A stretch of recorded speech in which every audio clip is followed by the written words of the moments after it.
We'll go ahead and call Washington County Fiscal Court to order, August 15th, 2017.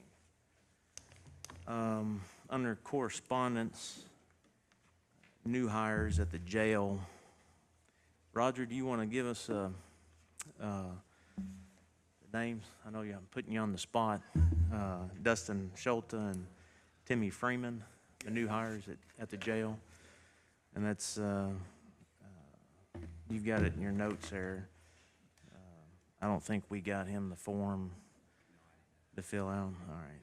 Basically what we do is we identify so that we don't have any mistakes, what their positions are. What is their position? Judge Dustin is a deputy jailer and Tim is a cook. Is a cook? Is a cook, yes. Okay. Yes. All right. Yeah, I put you on the spot this morning, so I'm good. appreciate it. But we just wanted to. Thank goodness it's early. My mind's working this morning. Yeah, yeah. It looks, the date here is August 3rd this year. Yes. And they're replacing Austin Rose and Glenda Tweet. Yes, ma'am. Yes, sir. And that was July 5th. Yes, sir. So just wanted to update the court on that. Also on their correspondence, July 2017, retire employees, Kenita Roy from the County Attorney's Office, Coy McCurry and Jeff Jaco from the Road Department. Is there going to be any type of retirement? I know the Road Department had their retirement party or We had another inter-office thing. inter-office thing. Okay. Didn't want to invite anybody else. I get it. Wendy, we'll remember that next time, won't we? All right, under old business, approve the minutes for August 2nd meeting. Need a motion? Motion to approve. Second. All those in favor say aye. Aye. Any opposed? Motion carries. Under old business, last time we had met, I think it was 2 meetings ago, we produced a contract with Capstone. The fiscal court wanted to, I guess, reach out to some of the other city and county agencies that use Capstone, and I've asked Capstone Randy Fox to be here today, so that if you have any questions, you can ask them directly. But Randy, do you want to come up and give us a, because I think you're currently working for CAECO for them. Just give us a rundown, if you will, on summary of what Capstone can provide and what they have provided. Well, thank you, Judge. Good morning. I started Capstone HR Services as a small business consultant on the people side of their businesses, primarily for businesses that do not have a personnel manager. I started in 2012. I was the HR director at the Iluka plant in Benton for 23 years. They gave me an opportunity to take early retirement, and I started this business, and it's now been 5+ years. I've done consulting here in Western Kentucky for different counties, different government entities, the Paducah Riverport, private businesses, churches, anything that has people, which is basically any business. So it's survived the test of time. I'm now 5.5 years into it. I'm actually doing, as Judge Executive, some training for the CAECO internal staff in 3 weeks, early September, up in Frankfurt. I also have worked in state government a bit. Governor actually has appointed me to an HR commission, so I actually represent Western Kentucky on one of the state level commissions. So rather involved in HR, been in HR for 40-some-odd years. Do any of the commissioners have any questions regarding the contract? If I can say, the only reason we have an actual consulting agreement contract is I have professional insurance, liability insurance, that if I actually advise you wrong and there's negligence involved, I actually have an insurance carrier, and that requirement is that to activate that insurance, we actually have an agreement and not just a handshake. So this is actually part of the professional business insurance that I have. So. Correct. The biggest scope of this project, or one of the main scopes, the front end, is job descriptions. Yes, sir. Okay, and there's 17 involved.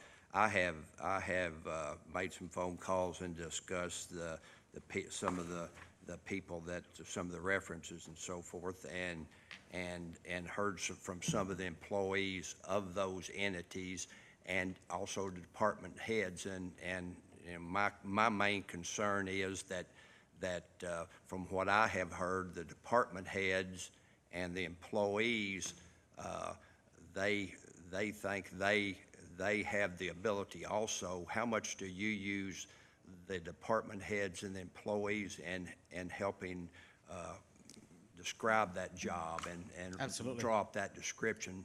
Certainly, the best person who knows the job is the person doing it. So we start with that. Correct.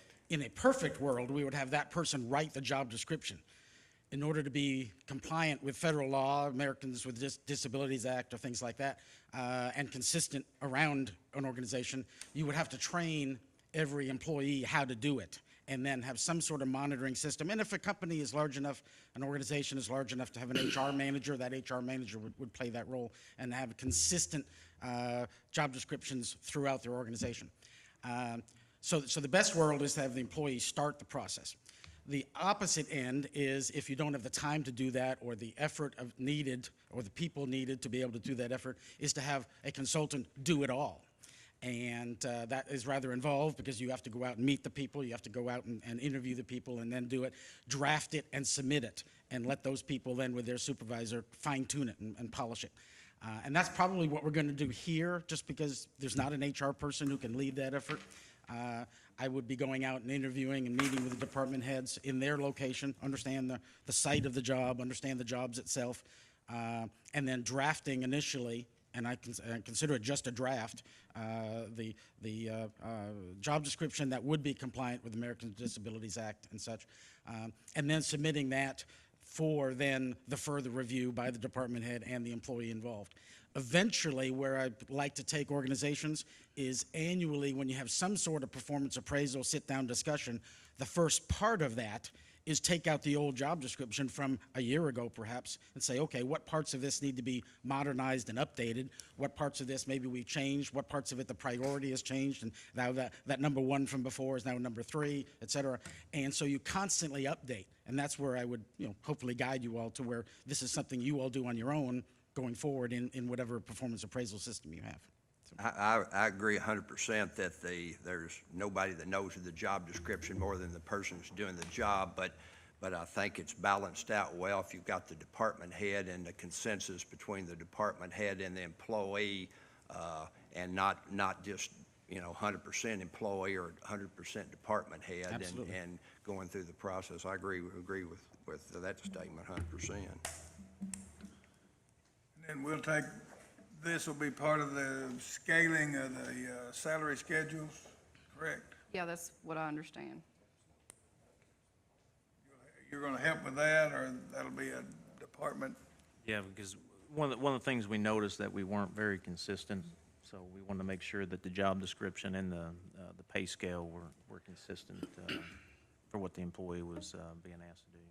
Really, I will be responding to y'all's requests and the judges, feel for the need. In McCracken County, we started with policy. They knew that Judge Leeper, when he stepped in, that each department did policy a little different. Even though the policy was written one way, he felt some departments were implementing it differently. And so it did a study at first, just an HR review. What's the as is? And then from that, it turned into, okay, well, now we need to rewrite the policy. For example, the Family Medical Leave Act. They had no provisions at all for FMLA. So each group did their own thing on FMLA, and not only was it majorly inconsistent, but it also was not totally compliant. So we fixed their Family Medical Leave Act compliance and basically rewrote the entire administrative code over a 6-month period or so, going through the governance and all. So. Yeah, But I can do whatever you all need. The initial need, the highest priority is job descriptions to get you compliant, and then looking at the internal equities within your compensation system. Right. I talked with Judge Leeper and Bill Bartleman, Yes. Commissioner Bartleman also, and it seems like just what you described that you did for them is a little bit different. Yeah, it's a little bit different. From what you're doing for us, and also talk with the city of Benton and so forth as far as, Great. and everybody was for the most part satisfied with the performance and stuff, but I did get a little negative feedback from department heads and employees that you know, Capstone got them to a point, or their comment was Capstone got them to a point where, you know, some job descriptions, but they were going to have to tweak it and so forth, and I just didn't know the involvement. But, you know, there were some people that didn't think the program was what they expected it to be. But now, like I say, that's not coming from the elected officials there. That's coming from department heads and employees that I'd had conversation with. Well, hopefully they've had a chance to take the job descriptions and then, like you say, tweak it and finalize it to be the actual how I do the job. Sometimes people misunderstand job descriptions as to how I do the job, and it's a listing of job duties. Well, that's not a job description. A job description is what you do, not how you do it. And so sometimes people look at the job description and say, well, wait a minute, but I do this, this, and this. Okay, well, we can add that portion to it to kind of fine tune it, so to speak. But you know, I did meet with every department head in their office or on their job site. I went out to the wastewater treatment here in Benton. I went out to the fire station. I went out to the maintenance shops and then drafted what I got from that and then turned it over to them to fine tune. So I think that's a good way to do it. I mean, I didn't hand it to them as a fait accompli and say, this is now it. Right. Your job description, by golly, and this consultant says so. Right. It has to be their document. It has to be a living document. Like I say, a year later, they pull back out and say, okay, are we still doing this part of the job, is it still these priorities? And so it's going to be a living document, and that's what I will bring to the county. Are you all through with the city of Benton in your contract with them? Yes, that is Okay. complete. It's complete, okay. The one thing to make sure we're clear on too is, last year, we did the administrative code. We sat down and we had the committee go through that, the fiscal court, got that put in place, so it's not, McCracken County was a little bit different. Yes, I know yes, that's Bob where we wanted to started be- with them, but you've Right. already done that, so that's great. Yes, and where we're at now, with putting the, we had the same issues with FMLA, but we've got the administrative code in that regards where it needs to be, but the pay scale and the job descriptions is where we are at. And it was advised to us it'd be better to have a third party come in and create that, draft it, so then that way it's not done internally.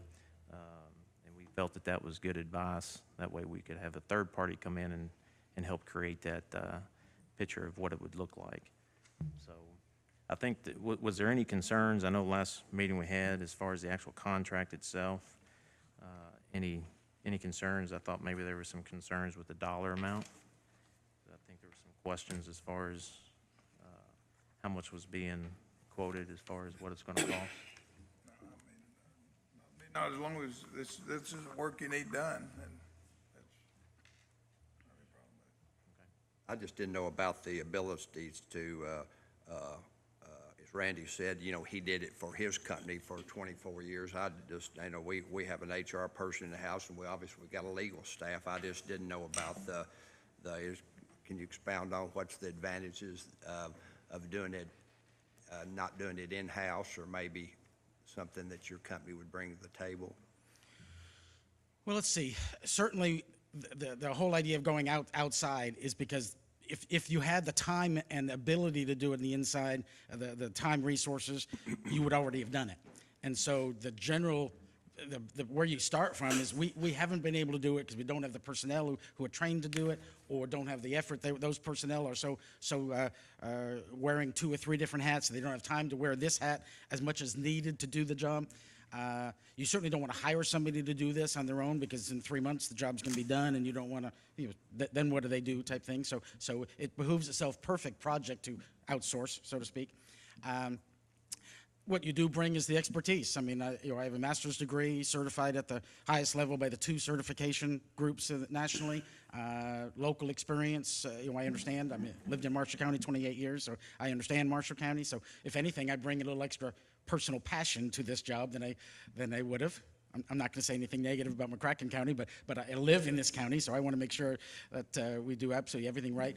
My business really is to reduce risk, the long-term risk of the employee side of any organization. And you want to attract and retain a qualified workforce, but you have to do that sustainable to where you minimize the chance you're going to get sued, to be honest with you. You have systems in place if there is any kind of employee issues, that you have systems in place to address those before somebody gets disgruntled and leaves, and then bad public relations, and who else, who knows where else that might lead. So all of those are reasons why you bring in a certified, credentialed professional. You can do it on your own, and there are many HR managers. I mean, larger organizations that can justify having an HR manager. That's what I did for many years at the Alucamon plant. But many organizations can't afford to dedicate a person to that. So you're allowing that level of expertise to come in without having a long-term HR salary on your books. So. All right. Y'all have any other questions? Appreciate it, Randy. Thank you. Thank you. You've got the agreement in front of you. I think we're at that point. Is there any further discussion? We need a motion. If you need to work, I'd make a motion that we go into this agreement with Capstone. Is there a second?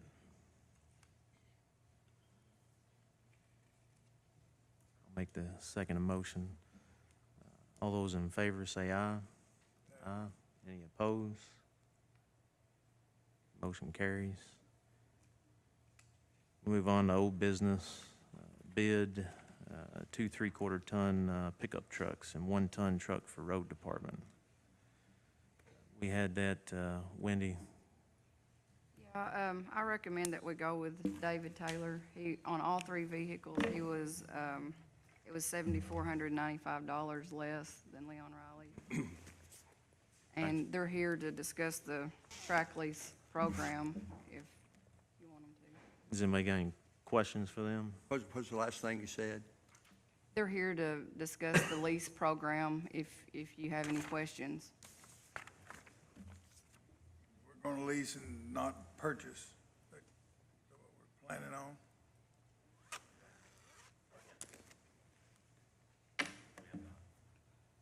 They're here. If anybody wants to have any questions. Well, there's different options in there. There's a purchase option and lease option in there. Right. Yeah. Okay. Y'all have any questions for them? I don't know if necessary for Tim and them, but I do have a question. When we tabled it last time, it was we didn't know, it wasn't actually clear of what happens at the end of the lease, and that's my question. What happens? I think I know. I think I've been Come up informed. and explain it. Let them explain it. I know one bidder, we owned it, they had figured where we owned it for $1, the vehicle's at the end of the lease, and the other was being the difference in an open end and a closed end contract. And so that $7,500 suddenly disappears if we own it for $1 with one, and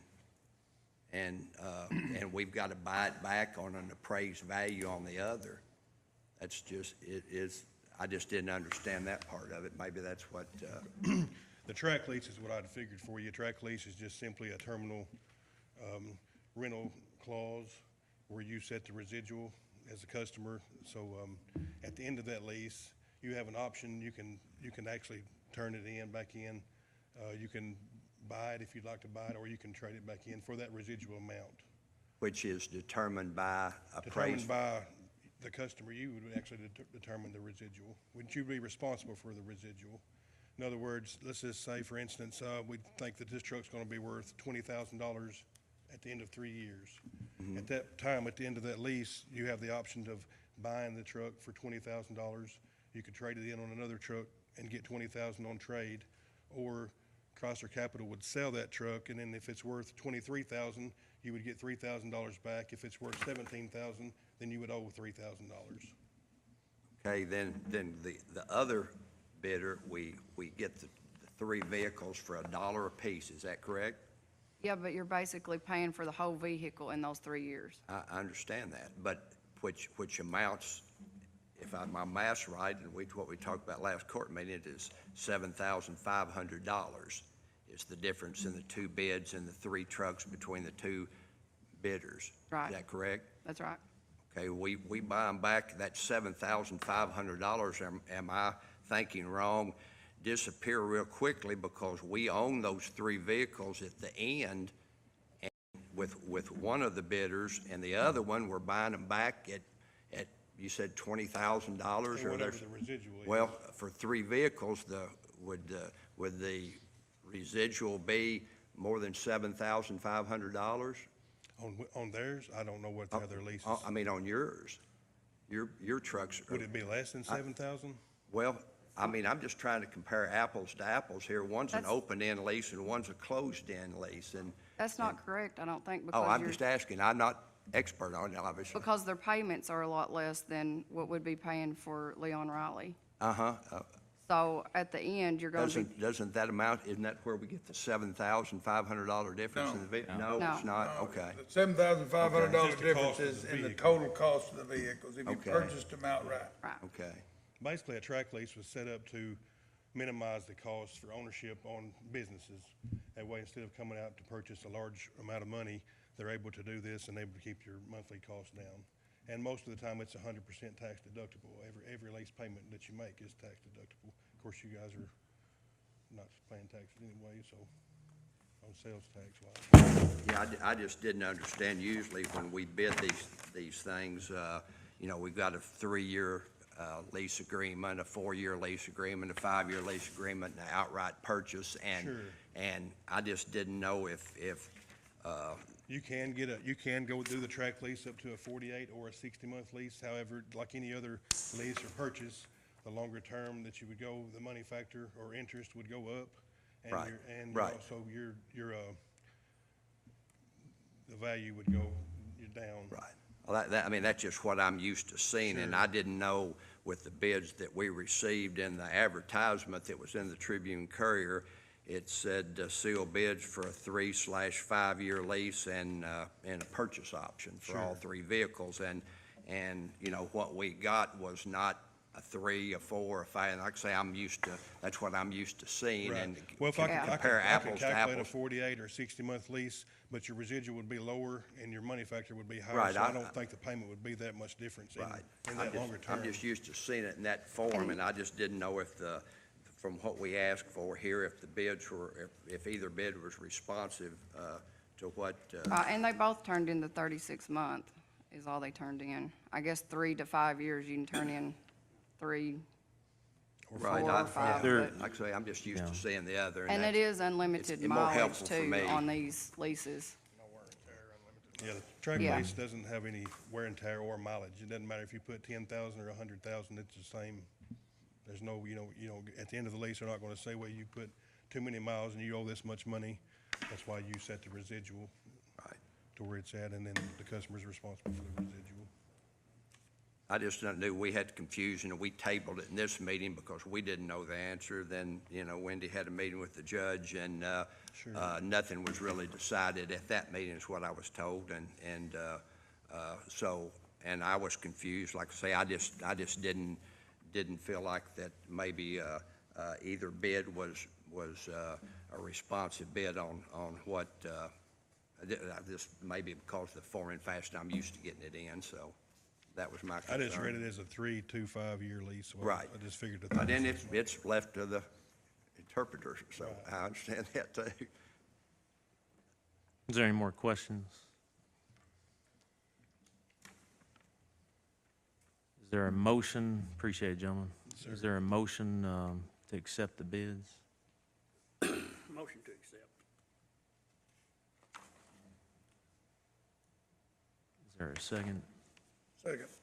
All those in favor say aye. Any opposed? No, I don't think that either bid was responsive. I'm sorry, I don't think that either bid was responsive. was responsive. Don't think we're comparing apples to apples. My vote's no. Okay. Motion carries. Is Dennis here? I do, I think there's times, though, that we should look at probably purchasing rather than necessarily leasing. You know, it just pushes things down the road. To me, it seems like, anyway, especially for these trucks that are a little harder use. Cars and things that are a little better, but if you get a little harder use on them, that end of the end of the term, you could see some issues, I'm afraid, on turning them in. There's been some damage to them or whatever. Right. Good morning, sir. Good morning. You want to give us an update? I added Dennis to the agenda. We had discussed this last meeting on the Park Board recommendation for the, Yes. Judge, of course, the Park Board Foundation met, I guess, last Monday and interviewed 3 different engineering firms to develop the comprehensive plan for the park. And after we met, the Park Board Foundation voted for me to come to Fiscal Court and recommend engaging the services of Bacon, Farmer, and Workman of Paducah to develop a comprehensive plan for Mike Miller Park based upon their proposal in an amount not to exceed $25,000. And then upon approval by the court, then we would enter into an agreement based on that proposal. Also, Jonathan Perkins is here from Bacon, Farmer, and Workman this morning. But at this point, that's the recommendation to the court. okay? Does anybody got any questions for Jonathan? Let's note, Dennis didn't mention there was 3 bidders. Yes, that's correct. That made proposals and so forth. One was $51,000, one was between $30,000 and $40,000, and Baker, Farmer, and Workman was $24,000 and change. So it was not, that was, obviously it was the lowest bid by a long shot. And that's correct. I would make a motion that we go ahead with the BFW, because we do need a master plan, I believe, at the park, for our park. Second. All those in favor say aye. Any opposed? Motion carries. Thank you all. Thanks, Dennis. Okay. Under old business, the energy savings proposal. I know Brad's been in contact with both companies, and I think what we're going to do this morning is have them give their presentation.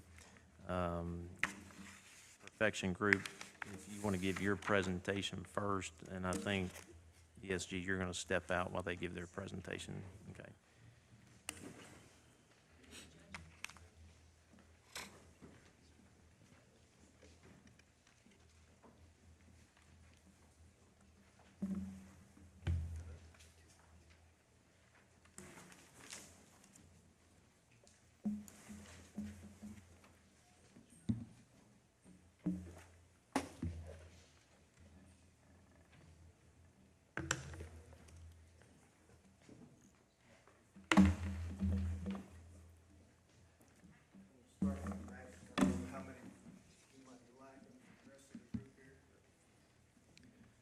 Good morning. Thank you, sir. As Good Matt morning. hands those out, I'll go ahead and introduce our team.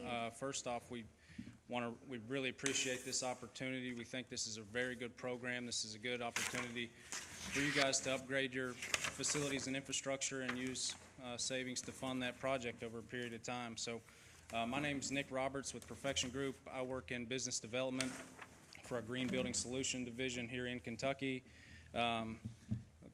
One that passed out those binders or those folders, Matt Callahan, he's the director of our Green Buildings division here in Kentucky.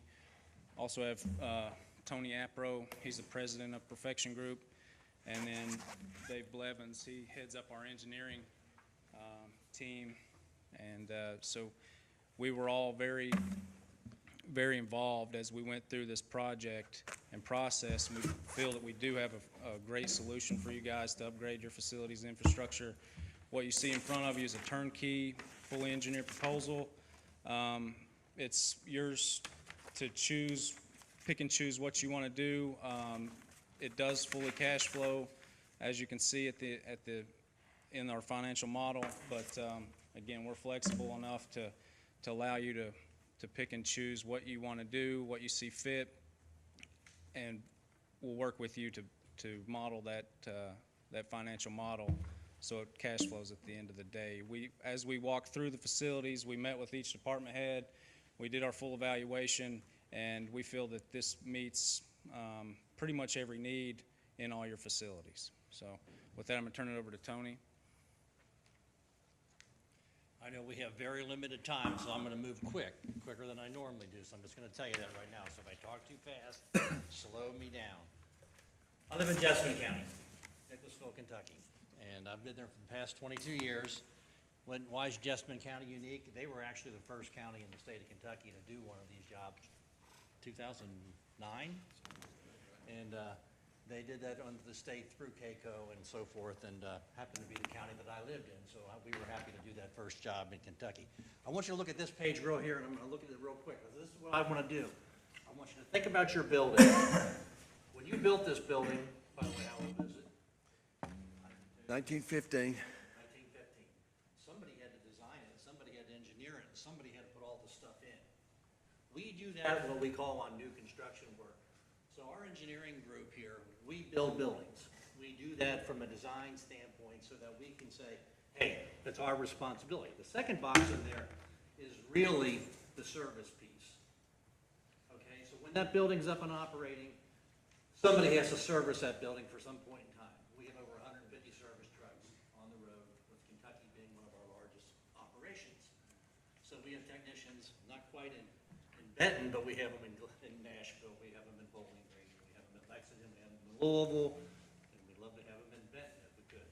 And we would plan to do that, because we're gonna service this once it's done.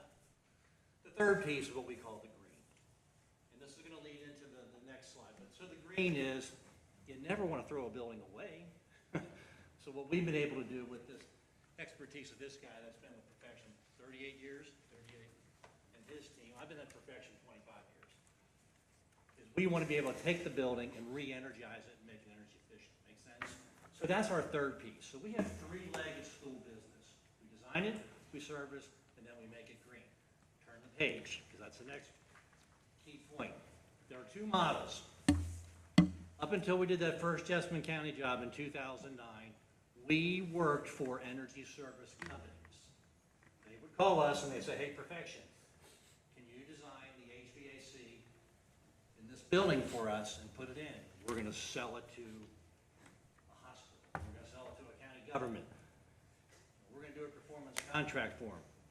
And we would do that. We would be their mechanical contractor piece. And quite honestly, we worked for the ESCOs. We worked for Amoresco, Honeywell, Johnson Controls, ESG. We would be their partner. What happened? What happened was the building was turned over to you all, and they would say, who's gonna service this now? And I stood there one day and I said, you know what? It makes sense for us to do that. So what we did is we took the model and started doing it ourselves. So we self-perform the work ourselves. And what I mean by that, through this guy's team here and his engineering group, we do the job soup to nuts, 100%. Every nook and cranny of the work, we do ourselves and take ownership of it. Why is that value? You only have one person to talk to. And quite honestly, as the president of the company, and these guys, if there's an issue, I know. And we'll take care of it. But that's what happened. So what does that mean to you? That means you get a comprehensive building, and there's no middleman. Make sense? We're the guy. That's all I have. So I'm gonna step away and get into the soup and nuts. Can I ask a question real fast? Sure. You all said that you had the mechanical engineering in-house, and so on projects, and you mentioned the other bidder, you all have done projects for them as the mechanical part of that? Absolutely. And others, is that a norm? Do other people that bid these contracts, do they, obviously several of them used to, as you explained, used to use you all for the mechanical part of it, and you already have that in-house? That's exactly right. So we have the design engineers on staff, fully engineered, professional engineers, able to do that work internally. It's just the way we've been doing business for 65 years. So it just makes sense. okay? And what that does for you is it adds value on our piece of the pie that we bring to the table. You're not paying the overhead that you might pay directly to the ESCO that manages the whole bubble underneath you. So if you turn to this page right here, it's the next page in your slide. It's about our history of success, especially in Kentucky. We're a regional provider. We concentrate on Kentucky. My team does only Kentucky. We have Ohio and Indiana professionals up there doing those two areas as well. But in the state of Kentucky, we've done approximately 70% of the counties that have gone through this ESPC process. Here's a list of them down below. The first one on there is Greenup County. We're finishing that project up now. We're in the middle of it. And they range from anywhere from $350,000 to $4.5 million currently at Pulaski County that we just finished up. And as we attack these opportunities, keep in mind, we're looking at a comprehensive solution for your county. We'll look at everything that we think makes sense from an energy standpoint, an operational cost savings, and a capital avoidance cost savings standpoint. And I'll give you an example. Adair County, we looked at 9 of their facilities. At the end of the day, they took an $800,000 project and brought it down to $350,000 because they just wanted to do the jail. That's their choice. It's their project. It's what they wanted to do at that point in time from a delivery standpoint. So if you go through this, again, there's more references in the back. We are just starting more into the city and county, but in the state of Kentucky, low utility rates, small counties, it wasn't opportunities for the big guys, and that's where we fit best in this model. So I'm gonna hand it over to Nick now. Did I answer your question directly? Yes, sir, yeah, I just, I don't want to make sure that. I thought that's what I caught, what you said, but I just wanted to make sure that I That heard book you what I have in thought front I of you heard. Is what we call an investment grade audit. It's complete. It's Right. ready to go. Right. So if you said perfection, start tomorrow, he'd say, I could be here tomorrow. Thank you all for your time this morning. Moving to this page, we're going to talk about energy conservation measures, or what we call ECMs. So we start with lighting, things as simple as literally changing the light bulbs, retrofitting the light fixtures above us in this office. They have a quick payback and a quick turnaround. Then we move to what we call retro commissioning, which is where we would refurbish an existing piece of equipment, extend its life, try and enhance the value of your previous investment in a given piece of equipment. Building automation and controls, new technology there allows us to integrate things together so that you have one platform, simple control of things for scheduling, time of day, set points, those types of things. Water conservation, another ECM that we look at, things to, we normally think about gas and electric bills, but we don't often think about water conservation as a true energy conservation measure. But water conservation can indeed have a very good payback. Mechanical upgrades, replacing old and worn out equipment. You have a list of those items here coming up we'll touch on. Building envelope, things like roofing and windows, the masonry structure of the building itself, trying to keep that intact. This building over 100 years old, so we want to set it up to put it in good shape for the next 20, 30, 50 years. Renewable energy, things to look at again, fleet management, alternative fuels, propane enhancement is a thing we can do to vehicles, cars, police cars, trucks as well, to operate them at a less cost per mile.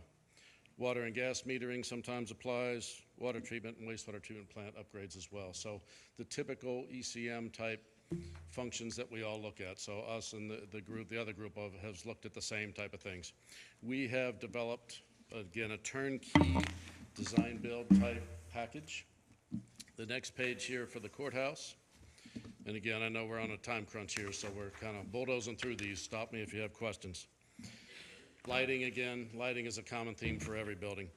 Upgrade some of the worn out and outdated package and split systems. These are all high efficiency, high SEER, Energy Star rated pieces of equipment. So it's not the lowest possible bid that you can achieve for a given piece of equipment. They're energy rated pieces of equipment to establish rebates from the utility companies, as well as provide reduced cost of operation for the life cycle of the years to come. Heat pump water heater, water conservation, adding some exhaust fans. So again, some of the things we look at here are beyond the sake of saving energy. It's actually making improvements to the facility to set it up for the next number of years of use. So adding some exhaust fans isn't really an energy savings item, but it's the right thing to do for the building. Roofing, replace the roof, 30-year warranty on the roof, and fix some gutter issues. So again, rather than replace everything, there are some upgrades or repairs to be done to the gutters to allow proper drainage from the roof and reduce and eliminate the damage to the masonry that's taking place currently. You have some gutter backup issues, water getting behind the walls, it's damaging the structure of the building. So beyond just replacing the roof, making these additional repairs to reduce that damage to the structure. Other things simple as adding insulation, weather stripping, bin misers for soft drink machines, things of that nature. So the next couple of pages show some current conditions. You can see there are some ductwork issues. So again, beyond replacing the given piece of equipment, repairing some duct issues, you've got some canvas connectors, dry rotted split, flex pipes all kinked up, and it causes air distribution, airflow problems, zoning issues, and temperature complaints. So it goes beyond just replacing the equipment to air balance and rezone some of the areas where you have those issues to get the best possible distribution of heating and cooling and reduce your operating cost. Okay. Some pictures there you can look through. Roofing, next page back, a lot of issues with the roof. You can see where the roof membrane's pulling away from the walls, ponding water, a number of things of that nature. Gutters clogged and not draining correctly. So a lot of times you get a bid, you accept the lowest bid for a roof replacement, you get a new roof, but the seal around the walls of the structure itself haven't been redone. So you don't stop the water penetration, and you have damage then to the exterior masonry. So again, we're taking advantage of that opportunity to make not only a roof replacement, but repair the gutters, the drainage issues, the slope to the drains, and the seals around the exterior walls. Any questions on that so far? That's just, I've never been on the roof, but that's not very pretty pictures.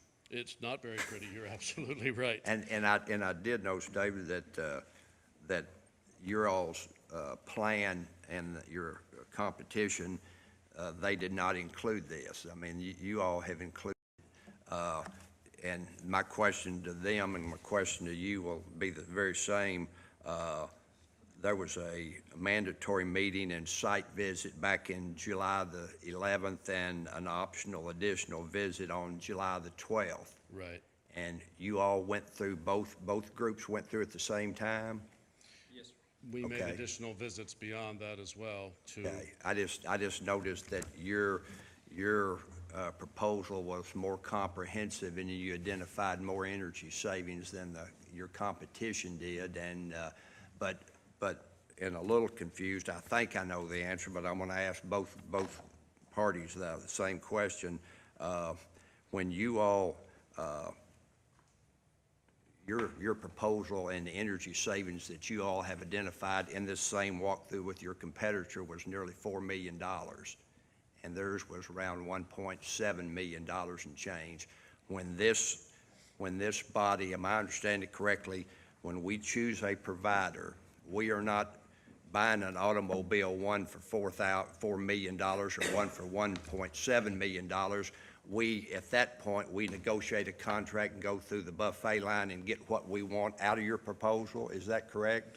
Absolutely correct. If you'll notice on each building, we have this list of what we call energy conservation measures. Where are you or now? ECMs. Oh, next page. So there's things from the roof replacement, new air conditioning equipment, new heating equipment, boilers, the lighting retrofits. You pick and choose then. Again, as Tony and Matt and Nick have stated, we're a design build contracting firm. So we lay out to you what we believe is your best long-term investment for each facility and its needs at the time. So once you choose us, then yes, we would sit down and go through line by line, facility by facility, what you want in and what you want out. And there are things certainly that can be adjusted and customized to meet the program that you want to establish.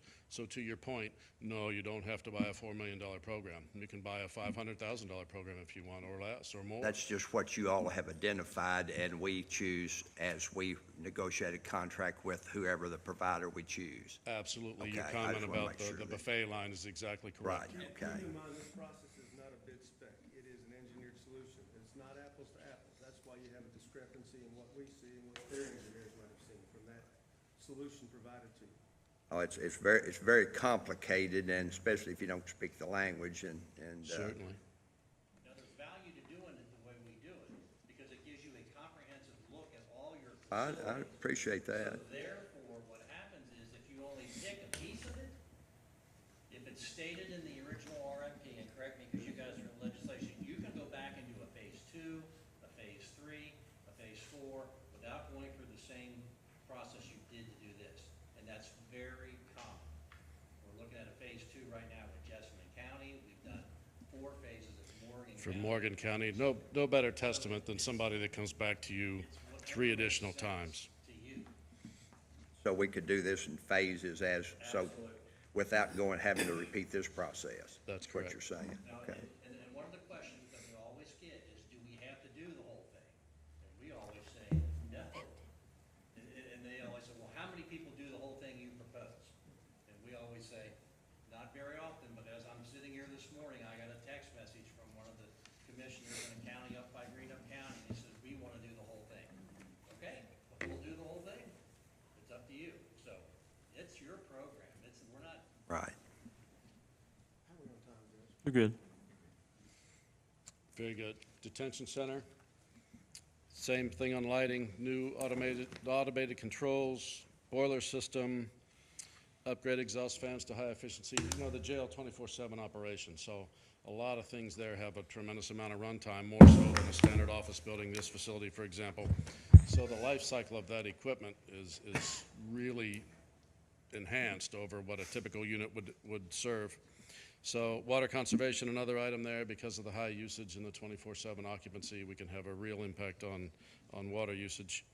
Replace the kitchen exhaust fan, make up air equipment, and a number of pieces of equipment within the kitchen itself. To the point, a lot of the ovens, the steaming tables, the kettles, the dishwasher, all those things are really worn out. You know, they're beyond their existing expected life cycle and costing you a lot of money, not only in operation, but in repairs to keep them running. So most of the equipment in the kitchen would be replaced. Some of the coolers, reach-in coolers and freezers as well.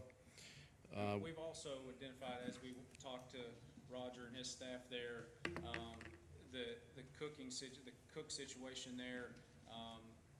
What we provided allows you to do more batch cooking, so there's a huge operational savings there that basically anybody can do this. So I know that there was a strain on the staff, which you guys have hired another person in there, as you mentioned earlier today.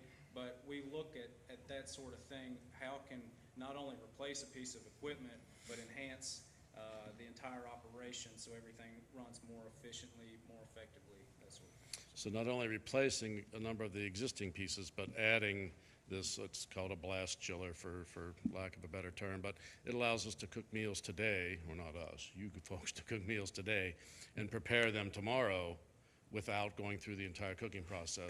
Kind of like it speeds up the process and allows you to get the meals out much quicker the next day. Okay. Any questions there, Roger? Did we cover that pretty well? Very good. Again, some pictures there. Dishwasher, a number of issues in that facility, so a lot of replacement items. I do have one question. Yes, sir. I know, as far as the jail, we've had several energy groups come and look, and the one department or facility in county government here is the jail. Right. Where we can actually have some energy savings. I know we talked with Roger. I think what you propose as far as the toilet, I think it's 4.5 gallons of water, and I think what's proposed is maybe 3.5, or I think the concern was the time, 30 minutes, and I know in his line of profession, if you gotta wait 30 minutes to actually flush the toilet, at some point, energy savings and operational function, we have to find that fine line, so that, I don't know if there's anything on the market. Are you saying that you have to wait, once you flush, you gotta wait 30 minutes? Mhm. No, I don't think that's correct. You can, no, what the idea behind the 4.5 to 3.5, we can go down to around a 2.5. Okay.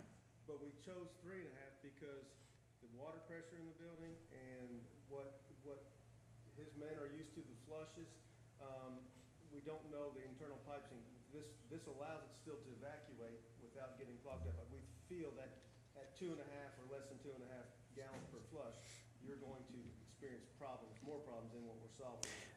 are those problems identified? Because obviously, problems equate to dollars. Has that been something that's been identified to where we're limited to 3.5 gallons, or No. can we go to 2.5? That's where we could, but again, we want to go with a product there that's going to provide adequate service without, to your point, going to Right. the extent of saving money, but creating repair costs. So there's a fine line there. We could do this, we could put 2.5 gallon in and test it. Once you choose us, test it, and if that makes sense to do that, and we don't have problems, that's fine. We're taking our energy savings based on 3.5 gallons because we feel that's the best process for what you've got installed currently, without changing everything inside there. Does that make sense? It does. I just want to make sure that the operations at the jail are not compromised when we're saving energy. Absolutely. How often they can be, are there such thing as that, or? There's more of a time limit on your shower delivery. And, if you want to keep showers in the morning for an hour or 2 hours, then you can do that. There's controls that you can put on that. And the timing on, have to push a button every 2 minutes or 3 minutes, whatever you choose, you can control that way as well. Okay? But there's no limits on how many times you can flush it or no wait times you can flush it. Okay. Are you satisfied with that, Roger? Okay. Very good. Moving on, Judicial Center, same type of discussion there, lighting, some retro commissioning. Again, retro commissioning is refurbishing your existing investment, so not just wholesale replace things, but extend the life and enhance the operation of some of the existing equipment that you have to, again, extend the life of that investment previously made. We do want to replace the water source heat pumps. There are 48 of them. They're beyond their expected life cycle. They're also utilizing the more ozone damaging R22 refrigerant, so we're going to change refrigerants, move to the R410A refrigerant. It's less damaging to the ozone layer and more environmentally friendly. So some upgrades along with the equipment replacement, more efficient but less damaging to the atmosphere as well. Also, there were a few issues as we did, that the maintenance crew had mentioned with these water source heat pumps that they had over time, and we felt doing a full replacement of all 48 with the condition of the cooling tower that you had just previously replaced, that's probably the case with the water source heat pumps that we've examined. So Right. that's the reason we went with all 48. And they're 15 years old, as Dave mentioned, past their useful life. So They even make 22 refrigerant anymore? it's being phased out right now. Yeah. And the cost is One of the skyrocketing. entities in Calvert City produces that, and I knew they had switched over and don't do it anymore, so. Yeah, the cost of that is skyrocketing Right. as well, becoming more and more difficult to obtain. Boilers there, controls as well, and then again, some water conservation. Okay. Everything in that building's 15 years old, typically at the end of its useful life. It's been well maintained. Another piece on that, Dave mentioned the retro commissioning. There's some sophisticated systems over there, and one of the big keys for Mr. Teckenbrock was servicing after the fact and maintenance, wanting a preventative maintenance contract on these things because of the abilities and the time constraints that his crew has. And that's the piece that Tony had mentioned, our service crews, 150 technicians on the streets that we feel we can add value there as well. Yeah, and I know we had another discussion as far as the judicial building and then the jail, 911 and the sheriff's office. That's not the same program. The 15-year, I think, is what we were talking about, was replaced. Your system was replaced when? Your control system, your allergen control system, okay.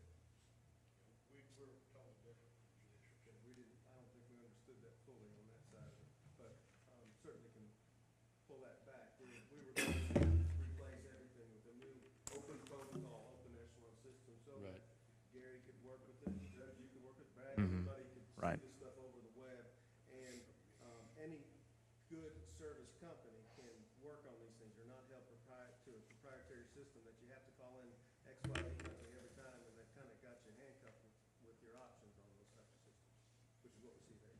But that can certainly be addressed. in all the systems. We want you to be as self-sufficient as you want to be. We're here to support you in Right. the long term, but we're not here to lock you up so that you have to call us. We want you to be able to buy parts and service wherever you so choose, and we're here to support you to whatever level you're comfortable with. Okay. At the Mike Miller County Park, some lighting, split systems again, web-enabled programmable thermostats. So the idea of the control system is to put them all on a common platform, again, with appropriate password. Not anybody can access it, but with appropriate password and access level, anyone that you deem available can make changes to operating set points, time schedules, things of that nature. Get notice of an imminent failure before it becomes a catastrophic problem, particularly at the jail. Some early notice of a boiler issue or what have you might be very helpful. Road department, again, lighting, some retro commissioning to infrared tube heaters, replace a couple of systems again, some door seals and weather stripping items. Maintenance garage, very similar in that regard, lighting, high efficiency infrared tube heaters, replace a split system, web-enabled thermostats again, things to kind of bundle all the facilities together for you from a control standpoint. Okay. Moving on, there was discussion. Any other questions on the mechanical pieces? Again, we self-perform the mechanical portions, and a couple of key points to that is, one is you have a perfection paid employee, we call them associates, on site every day. So key difference there, rather than everybody being a subcontractor, you have our employees on site every day. Our project manager is a certified safety professional. So he not only oversees our folks and provides training to our people, but also oversees our subcontractors. And certainly a key important item is to deliver a safe, on-time, on-budget project. I think that's Billy, I forget his last name, the one that, as far as the project manager, if chosen. Bill Lippert, Yeah, Bill Lippert. Where does he live? he is in Cincinnati, Ohio. Cincinnati, okay. Right. He's running the Glasgow project for us currently, so he's, City of Louisa will be Bill's project as well. So he would be assigned to this, and again, he's been with Perfection 36 years, almost as long as I have, so All right, a very dedicated associate as well. gotcha. Okay. There was discussion before about some leasing. So fleet management is another item that can be put into the project. It allows you to replenish the sheriff's cars and the county's vehicles. So every few years you get a new vehicle, and you take some of that cost of buying and selling and that responsibility away from the county and put some of that burden to a leasing company. So that can be very beneficial. Alternative fuels, we say converting to liquid propane. It's not truly a conversion, it's more of an enhancement kit, so the vehicle could still burn not only gasoline as it does today, flip a switch, it changes to propane. Some savings there because the propane cost is significantly less than gasoline that we buy today. So it becomes a dual fuel vehicle, allows you extended mileage, obviously, and reduced cost of operation. I do have one question. The maintenance garage and the fleet system, I don't think, to my understanding, that we didn't put that into Which part? the fleet system, The fleet and the LP the fleet and the maintenance garage. I thought the maintenance garage was, I think the maintenance garage was in there. Maybe the fleet you asked for in the RFP, other or renewable type opportunities or outside the box energy conservations or savings measures. And that's where the fleet and the Right. LP gas comes in on that. Okay. So that would be something other than Other as a fuel items. savings or Yes. energy savings? Okay, Other things that you can consider okay. as bundling into the project. As far as the LP, what kind of performance decline do you see? It's Is there actually- any? It's actually very similar to normal gasoline. Less byproduct, less wear and tear on the engine itself, and the mileage is listed as, what, a 10% reduction, I think, in actual mileage of the vehicle. Any reduction in horsepower? No. What about space? That's a great point. Takes up a lot of Carter trunk County has space. the first program in the state from a county standpoint. They've outfitted their sheriff's vehicles and their detention center vehicles because they run a federal prison program up and down the road from Miami to Michigan, okay? Space is a key. We understand that. There are two different types of tanks, depending on the vehicles you want or where the tank availability is. Typically, a cylinder-type tank, cylindrical, will fit up where the spare tire goes. I don't know if you keep spare tires in your vehicles. You take them out? Okay. Yeah, I That's have where to. that fits, because most law enforcement don't. If they got a problem, they're gonna call somebody, okay? Second of all, there's a donut-shaped tire or a tank that will go into where the spare tire fits, and you can keep it underneath there and then cover it up and utilize the space still that you would have lost if taking that, with that tire, taking the tire out still. Makes sense? But we haven't had any problems or complaints from the folks at Carter County on the space. They work with it well, and there's a lot of municipal law enforcement groups that have gone to liquid propane. There is a vehicle that we can provide to you to try. The Carter County Sheriff was very skeptical about loss of horsepower, the loss of performance. As you drive down the road, let's say one of your deputies is in a high-speed chase and he's got this much propane left. It automatically switches over when that runs out to gasoline, and you don't. It's a cylinder a second, and you don't even notice the transition. And with this vehicle, you can press the button as you're driving down the road just to see the performance and switch between gas and propane, just like that.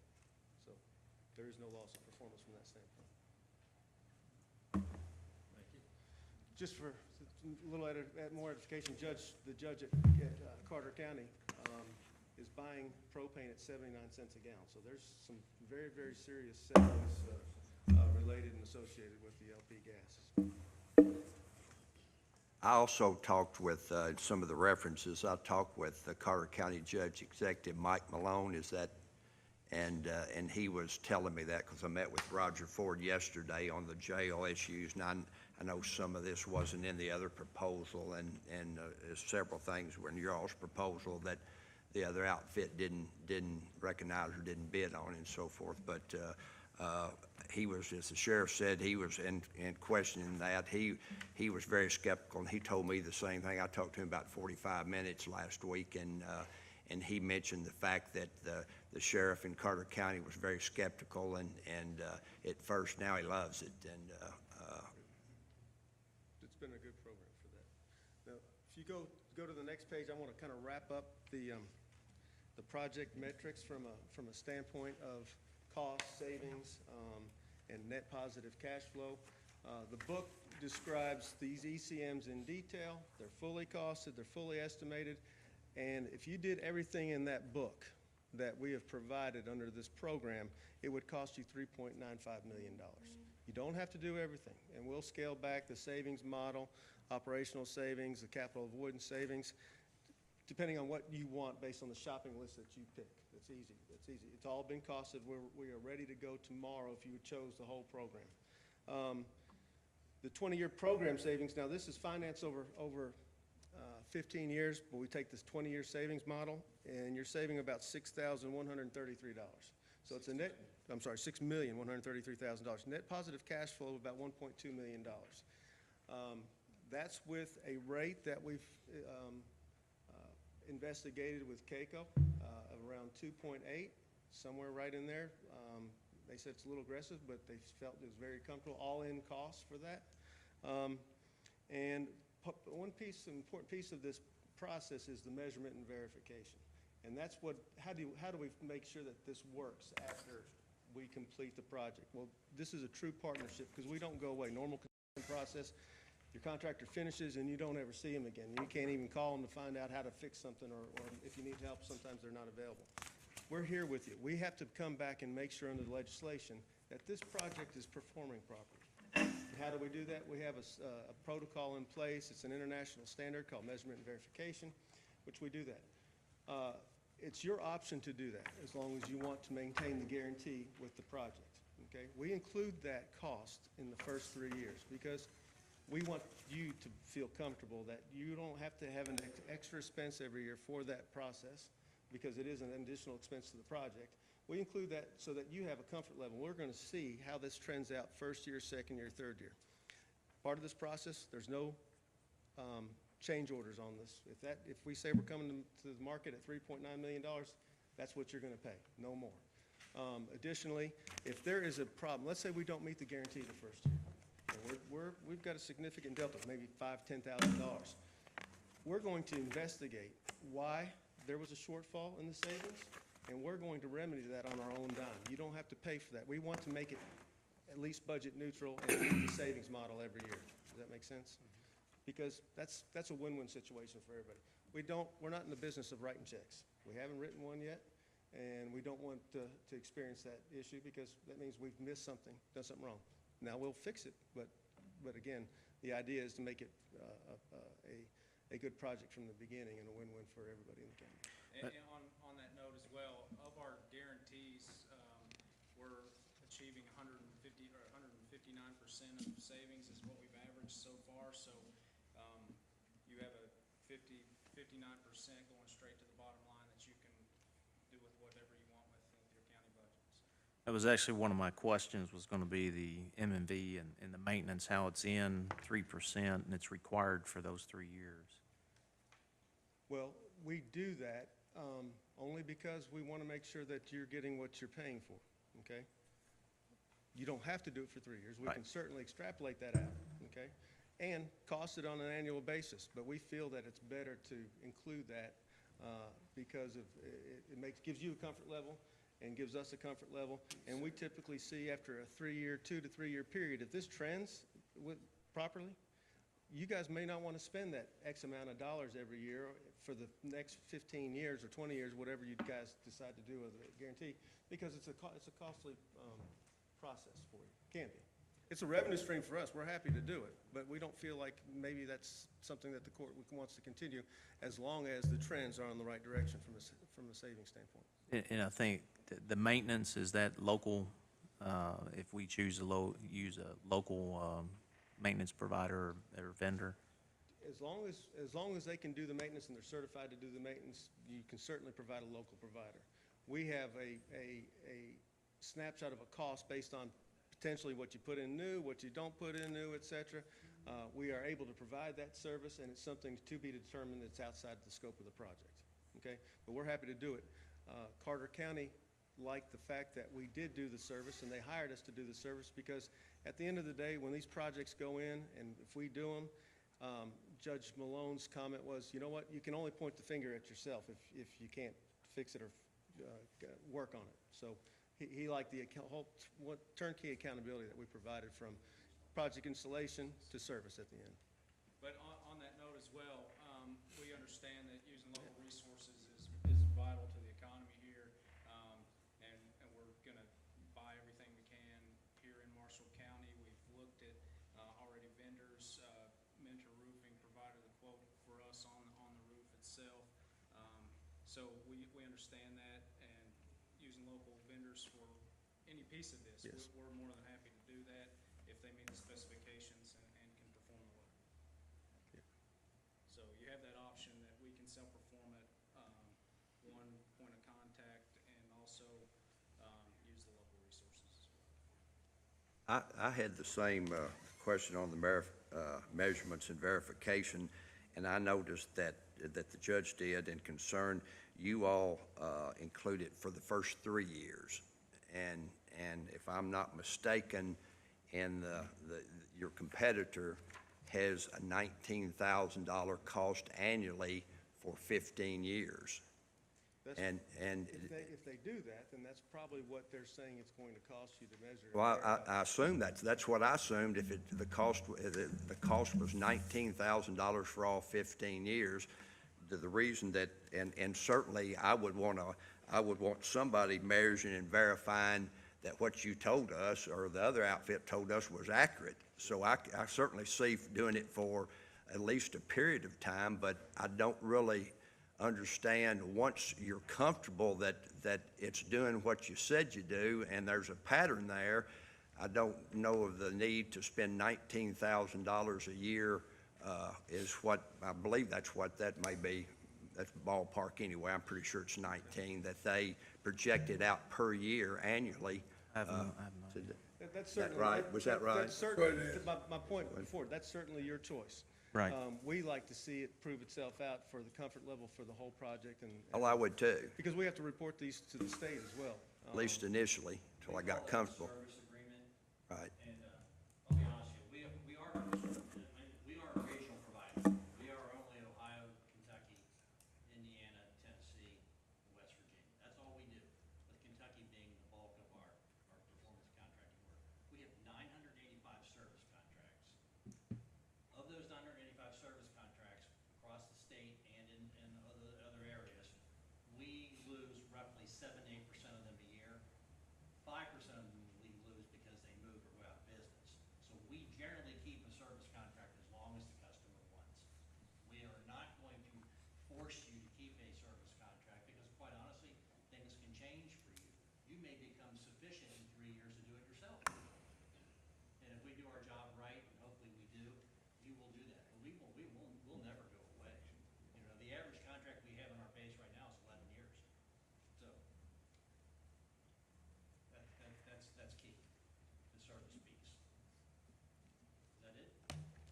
Timeline, Matt, you have? Yeah, you guys had some program goals which are consistent with most counties' needs from the standpoint of saving money, preserving your capital funds, improving your infrastructure, et cetera. And you had a timeline based on a pretty fast-tracked process to get this thing moved through. With the way we've approached this RFP, we've completed our process. So if you look down at the bottom there, ESCO RFPs, about the fourth one down, RFP responses due, completed, turnkey solution. It's up to you guys now to pick and choose. Do you want to do the whole thing? Do you want to do part of it? Enter into a negotiated discussion about that process. So from this day forward, we are ready to hit the road. We don't have any more engineering to do. We don't have any more anything else to do except to work with you on defining a scope and working with your financing options that you might choose. Okay, and we're ready to go. I imagine if things went well, we could even start construction before December. So that's something that to look at. Last final comment. You guys, what you're looking at doing here, you're looking at fixing things for the county for the next 15 to 20 years. Down that road, 15 to 20 years from now, they're probably going through the same process based on the fact that it's the end of the next life cycle. Again, like Tony said, this is a 102-year-old building. You're not going to throw it away in 20 years. It's still going to be here. It's a centerpiece for the county. So you'll have to renovate and retrofit again. So you'll be going through the same process. But it's something that Judge, you and Brad and the commissioners here, you won't have to face the same issues that you've been facing for the last couple of years on repairs and costs and budgeting and for all this stuff. You're going to get a lot of new stuff that has less breakdowns and less repair costs and operational costs, and that's one of the benefits. Energy savings, operational savings, and if you have to replace these things tomorrow, how are you going to pay for it? So there's capital avoidance savings that come into this piece of it. As far as the financing, do you all lead that charge for us and bring to the court the different options and organizations that we could pair with? Sure. Yeah, if you deal with CAECO or Compass or RSA, or if you deal with a local bank that you think you might want your business, we'll look at bond pools, we'll look at leasing, we'll look at the various options that you, as the treasurer, makes sense from payment back for this process. Keep in mind, too, these things are set up. If it's a 9-month construction period and we finish 9 months from now, I don't know, you can set this up where you don't make your first payment till a year after. So you're actually realizing the savings that we put in here before you make your first payment. But you're right, we can do that for you. Okay. CAECO has been really good for doing these projects with us, so we know their organization. I want to end with just a quick comment. I want you all to feel comfortable. We are licensed, we hold all the certifications and all the licenses in the state of Kentucky. In fact, I think Dave and I both have master licenses. I don't know if that's a good thing for me, but I was grandfathered in. But the issue is we have all that. And Judge, I think you kind of intimated it. Years ago, somebody came up to me and said, well, Tony, how are you going to take care of your guarantees? I said, that's a pretty good question. We're fully bonded. So if someone were to blow up our building or whatever it is, we hold your guarantee in a mutual trust for the life of the guarantee. So you're good to go. So you don't have to worry about us going out of business or anything like that. We've been in business 65 years. We're in the third generation. Dave's been there 38 years. I've been there 25. I have 4 sons that work in the business. One of my sons will take care of your service. Our CEO, my boss, has 2 sons. We have 38 family members that work for our company. I mean, we live and breathe in Kentucky. I am a Chesapeake County resident. I'm on the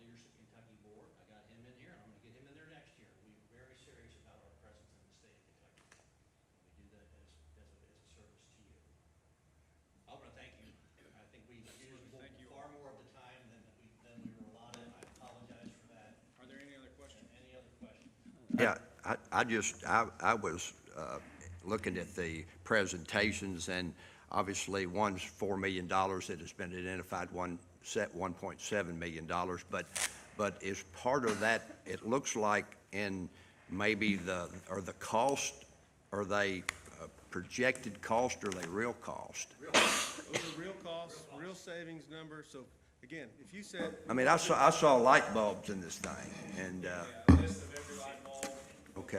wattage, current fixture, So- what it's gonna be replaced with.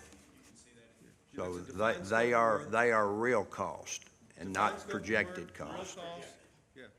That is Okay. what we call an investment grade audit. So that is that is capable for you to buy. If you said, Tony, we're gonna sign a contract with you today, I'd have him go out to the computer and write one up, and I'd have you sign it, and I'd live by that 3.9 million. The reality is, you're gonna pick and choose what you wanna do. Okay, another question that kind of leads into this other, and I noticed in the competitions booklet that is, and I didn't see it in your all, so that's the question, to make sure there's not anything in the small print that I didn't go over, because it's very complicated and puts you to sleep at night trying to read that stuff. But if we choose a group, and we're going to make a decision here in the next few days, or some, in the very near future, of one outfit or the other, is if we choose your company, if we choose your company today, tomorrow, whenever we make the decision, and I'm going to ask the same question of the other group, and we cannot work out a contract, an agreement, I didn't see any cost in there from your company that you would hold us responsible for. There is no breakage fee. I didn't see, there's nothing, no small print, no, in, As we approach this, I mean, we understand the risk that may happen, and we're fine with that after looking at this. It's a good program. Everybody seems bought in, so that's a risk that we're willing to take, and that's why we fully engineered this thing up front, and provided you that investment grade audit ahead of time. the reason I asked that, in competitors' booklet, there is a section that doesn't identify a dollar amount, but said there is a fee in that scenario. So I just want to make sure we're comparing apples to apples. You don't have anything anywhere. Okay, You don't owe us a nickel. right. For anything that we've done up to this point, hopefully you'll owe us money when we come and do the job. Just so you know that your financing piece pays us. So what once you get it all financed and ready to go, that's how they will pay us based on progress billing, based upon your approval of. If you go through a bond pool, yeah. You go through a bond. So, it's your bank, so you don't pay us anything. Now, you might think that's a crazy business strategy, but I call that our competitive advantage. Because we got the tools and resources to put those things together streamlined fairly effectively. Thanks.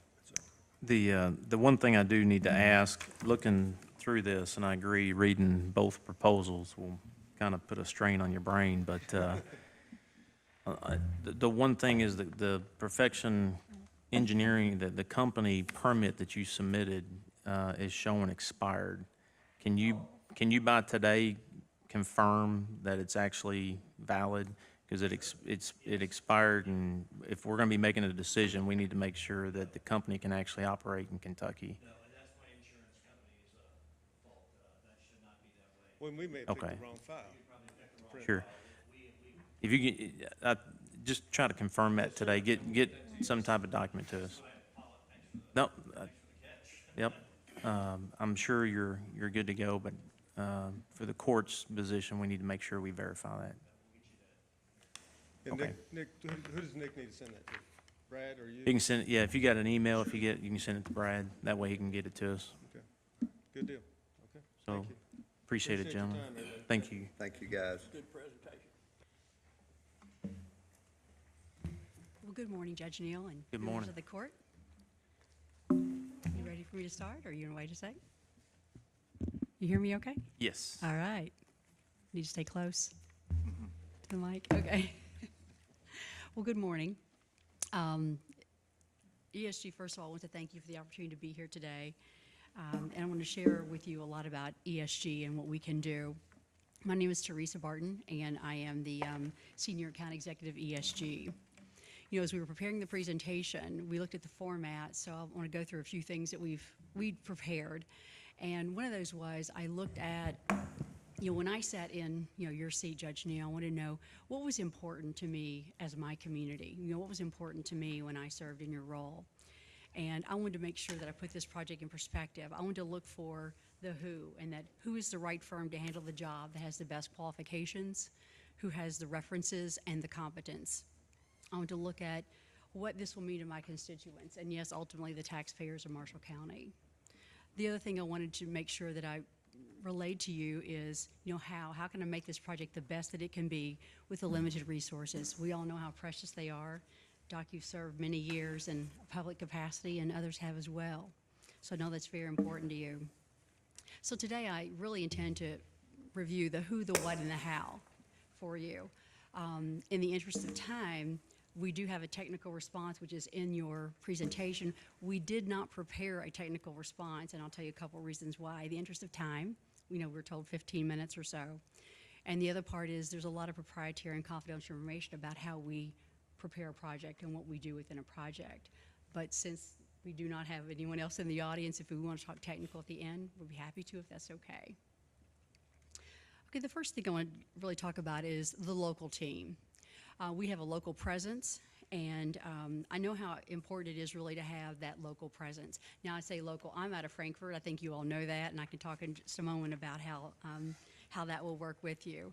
But I'm picking the right partner who's readily available, who can be here, who can do the project management at a moment's notice, who can be here within an hour. I know that's important to you.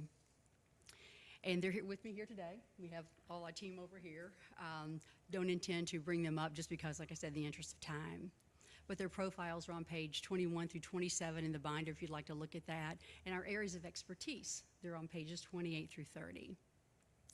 So we're in close proximity. What does that really mean to you? We have been in West Kentucky for really over a decade just doing performance contracting, not mechanical work, not other things. What we do is energy savings performance contracting. We've worked at KCTCS, we've done other counties, we have done schools in West Kentucky. I did the 9 resort parks in West Kentucky as well under a performance contract. As I said, KCTCS, Western State Hospital, and the Department of Corrections. So I will talk about Frankfort in just a moment, and me living there and the benefit that's going to be to you. The RFP said NAESCO preferred. Unlike our competitor, we are an ESCO that is NAESCO accredited, not just an association member. You know, this is a rigorous examination of our technical competence, our business practices, and it's really careful review of our materials in consultation with our customers. So this accreditation doesn't come lightly. We have been reaccredited recently, been accredited since 1999, and Greg Collins, our president, also serves on this board. I think another important designation is the TVA PPN. We are a preferred partner network with the TVA, and really what this means to you is that us as a full-service engineering firm, and there are very few of those who are the PPN, we have provided over 56 projects, and I say over because they have documented 56 on the website, but we are still in the midst of providing more rebates and incentives to other companies or to other public sector areas. And also, I think the magnitude is extremely important. We have provided more than $5.5 million back to those customers. So I think that's important to you as well. And keep in mind, that goes directly back to Marshall County. That would not come to us. And that's in our proposal. I think right now we have probably a very conservative estimate of about 20,000, somewhere in that range. So anyway, I think the TVA PPN is something that's really important to know. So the additional designations listed at the bottom there, that just shows you that we have a strong performance, a great track record, that we have done over $2 billion, and that's with a B, in almost 25 years of guaranteeing projects. I know our competitor can't say they've been guaranteeing projects that long. That's just not true. What we do is we serve as the owner's representative. That's exactly who we are and what we do. We do that all along the way. So I want to talk a little bit about understanding your objectives. You know, we tried to take a moment to make sure that we looked at your website. I got a chance to talk with each of you. I wanted to find out what was important to you for Marshall County. You know, what is it that you would want to do and accomplish in this project? So I tried to take everything that I heard from you, and also the folks who operate these facilities, the people who run them, you know, like Jayla Ford, to make sure that I understood what Marshall County wanted to accomplish with this project. You know, what we believe that we heard was you want to reduce your operating expenses. I think that goes without saying. I want to make sure that you increase your operational efficiency. We all want to do that. It's being a smart steward of taxpayer dollars. Upgrade your facilities and infrastructure. And I think probably what I see the most is a fiscally responsible project.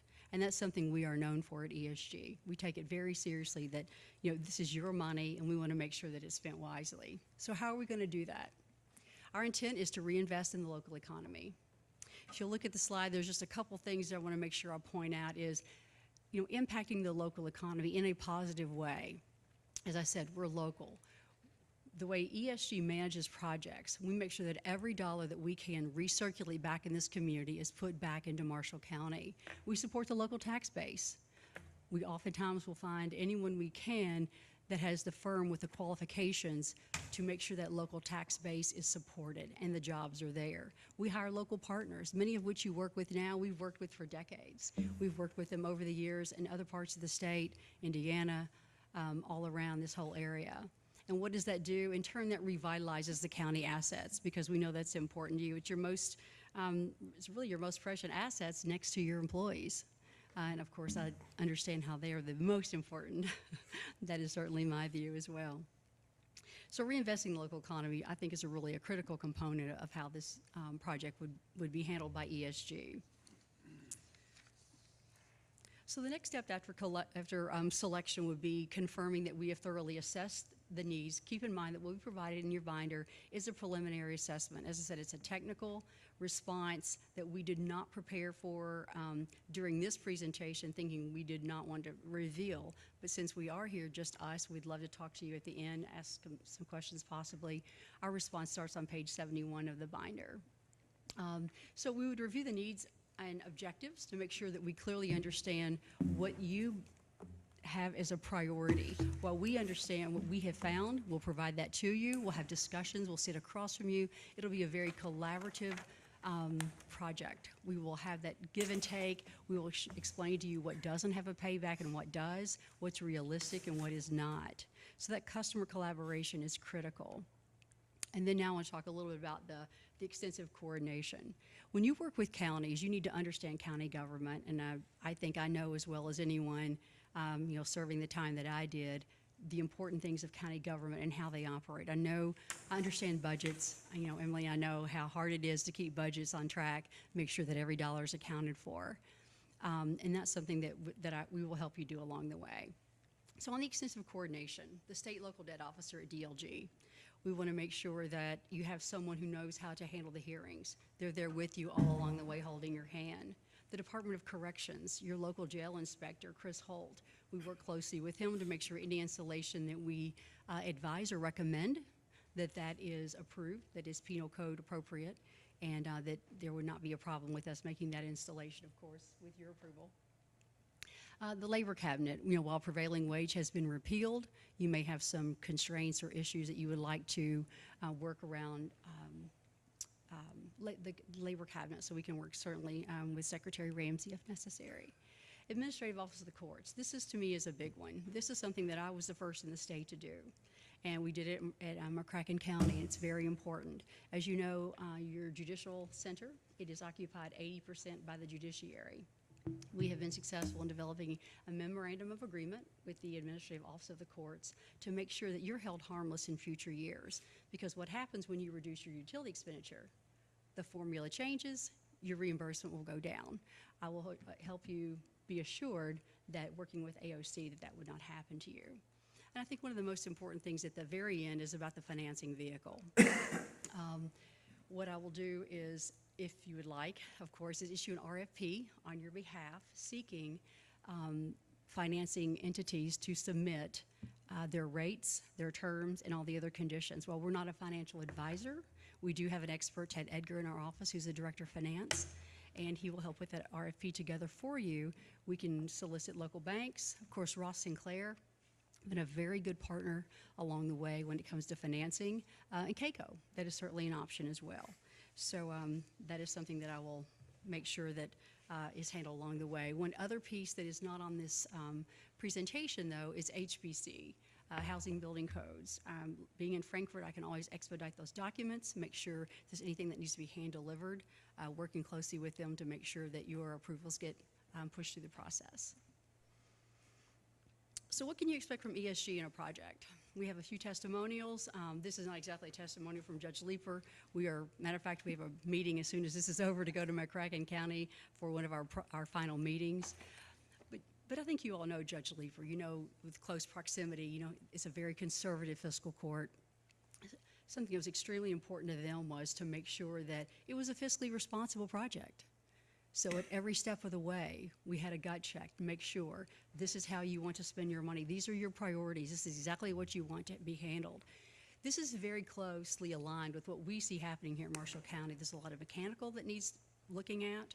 There are a lot of details that we need to make sure that you get the most efficient installation that will serve you well. And that's what we did at McCracken County. You know, here you're going to see a quote from Mr. Logan at the City of Covington.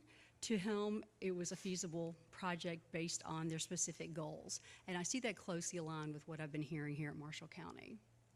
But also the same thing with Judge Moore. You know, Judge Moore, again, it's a very conservative area in northern Kentucky at Boone County. They wanted to make sure they got the best return on their investment. And I think the management was extremely important. We have Ryan Baker with us today, and Ryan is one of those project managers who just, he really makes sure that the customer is first. He makes sure that everything that we do get installed is, first of all, there's less disruption. These are facilities that operate not only 24/7 like the jail detention center, but also that you have folks coming and going to the courthouse. So that's exactly what we did at Boone County. And I included one last testimonial here, and this is Gunvin Shaw. He's with the Department of Corrections. Well, I realize that the jail here, the detention center, is not the magnitude of some of the correctional facilities. I wanted you to understand that we understand the protocols, the security, the safety when it comes to handling tools. Anyone who goes in and out aside of those correctional facilities, that they understand what they need to do. And I'll be very frank with you, ESG has more correctional experience of doing performance contracting than anyone else in the Commonwealth. We have done more state corrections and local facilities than anyone. And I'll stand here and say that we are second to none when it comes to our performance and our professionalism. So why is all this important to Marshall County? You know, I can't help but every time I go toward the judge's office, I see that plaque on the wall, and we all love Mike Miller. And, you know, he said, I want to make Marshall County the best community on God's green earth. You know, and I feel that passion for you. Local government is certainly a passion for me. It's something that I've worked in community service, state government, local government, you know, my entire career till I came to ESG. And making sure that the tax dollars are spent wisely is something that it's a passion for me as well. You know, I don't want to get up here and tell you some, you know, passion story, but there's nothing more important than our local communities, what is home and what feels good to you. And I want to make sure that our project, when we get involved, it does the same for you, that you're proud of the project. You know, I wouldn't work for just any company. When I left local government and state government, I wanted to be with a firm who I believed in, who I believe had integrity, competence, and professionalism. And that's what I did when I joined ESG. So this is not just about me. We want to tell you a little bit about our firm and what we do and how we handle projects. So with that, I could go on and you know, tell you about you know, other things that we are, but I think at this point, letting you have an opportunity to ask us questions specifically about what you would like to hear, what our project is made of. I can bring up our technical team, let them talk a little more detail about what our findings are, and if that's acceptable to you. I want to thank you for your time, though. I really do appreciate it. Okay. There may be some technical questions. I know one of the things that we had talked about at the jail is, and I think you guys have it outlined in your book, but basically the the operation, making sure that saving energy, we don't compromise the operations at the jail, and the toilets and the showers were something that I know Roger and I had talked about. There was some concerns, and we want to make sure that we put the right piece of equipment in so that his operations don't get compromised. But I think you outlined that in there. Is the in the water conservation or savings, is the toilet that is recommended, I think it's the last group was like 4.5 gallons is what's currently coming in with the toilets that he's got down at the jail.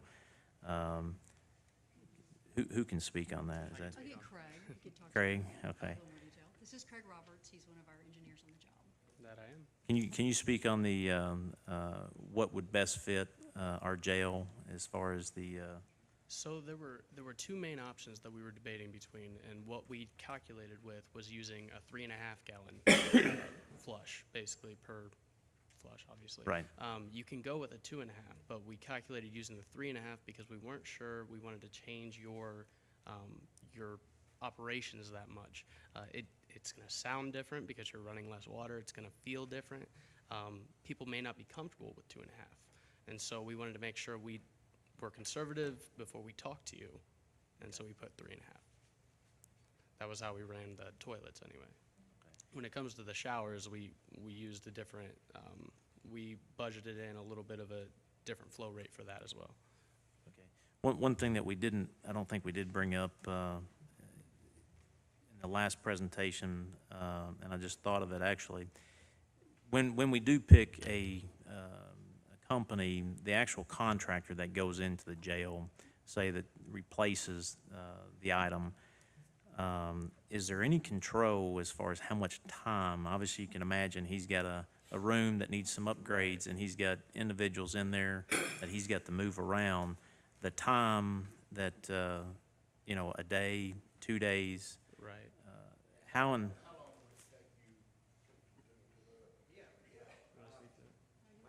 He just got done with sure, sure.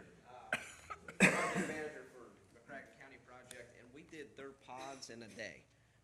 We moved, You did that inmates. with in mind. Do what? You did that in mind, knowing that they have. Absolutely, Okay. absolutely, and all that was coordinated ahead of time.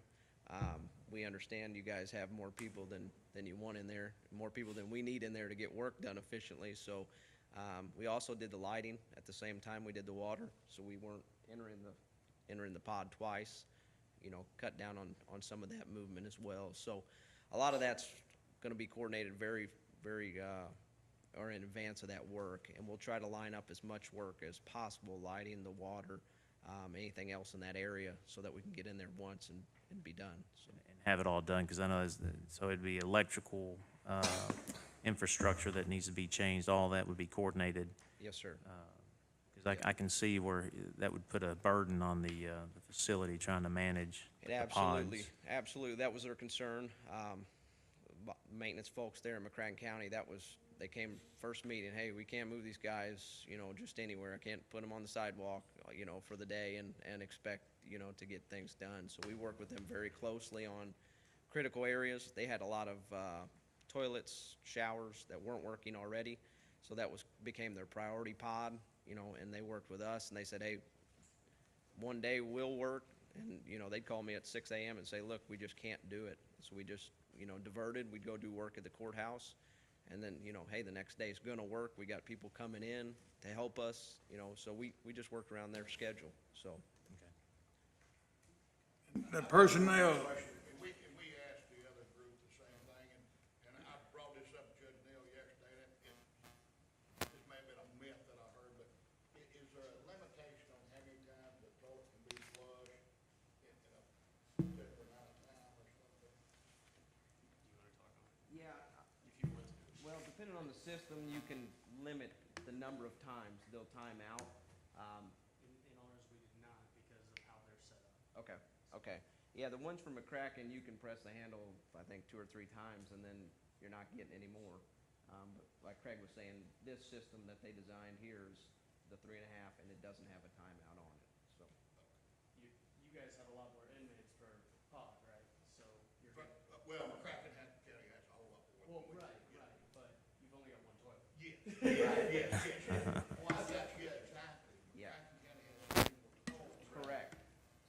limit them because they were pressing, they're just, you know, bored and pressing buttons, and here, if you've only got one toilet, if we start limiting, you know, you may have an Okay. after-lunch rush, so. They're not getting into too much.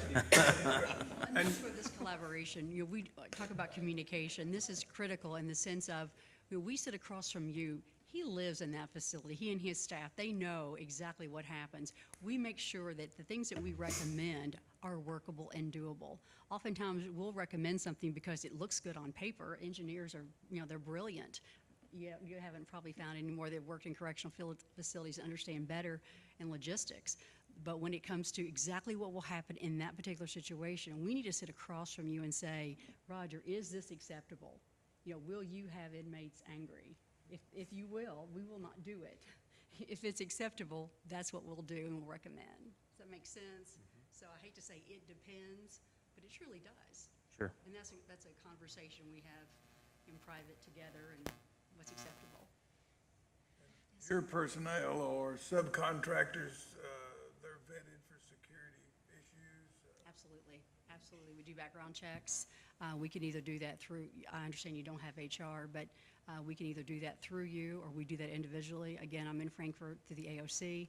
Happy to do that and be right there to do the drive-through with the names and pick them up and provide them to you without us even viewing them if you'd like. We can work with you in whichever manner is appropriate. Yes, sir. Teresa, I asked the other group, as Roger said, some of these questions we've asked to both groups. Sure. And the cost in here, you all, as I asked them, July 11th and 12th, you know, had a walkthrough together of these facilities and so forth, and came up with these programs, energy savings that you all found and identified in that very short time walkthrough and so forth. And my question to the other group was that one is significantly bigger, larger numbers than the other one is. But it is my understanding, and I got my answer there from the other group, and just going to ask the same questions. But when we choose a contractor, you all or the other group, the next step is we sit down, and as I said before, we go through the buffet in these books. We don't have to, we're not selling or buying what's in this book. We're just buying any portion of that, nor your competitor. It is not it's kind of like a buffet. We sit down and identify what we want to do from what you all have identified in your walkthroughs, and then we select our priority. Absolutely, Doc. The way it works, as I mentioned, collaboration, that is so key, and that communication from us on our findings. We'll tell you what we have found, what we've identified. It comes down to priorities. It comes down to what the energy savings will pay for and what the fiscal court is willing to finance. And that's honestly what it comes down to. We have a lot of great ideas. There are a lot of ideas out there. We've talked to some subs who have worked with you. They have ideas. We don't buy all their ideas because we have reasons, and we can explain those one-on-one. When we sit down and vet. We look at that menu, as you call it, or the buffet, the menu, if you call it, of those measures. They're called energy conservation measures. We try to save you the most money we possibly can without compromising your operations. That's what's really so critical, because oftentimes you'll have someone, they'll sell you, I hate to say, a bill of goods on what they can save. Oh, we can save all this money. We can't save it if you don't spend it.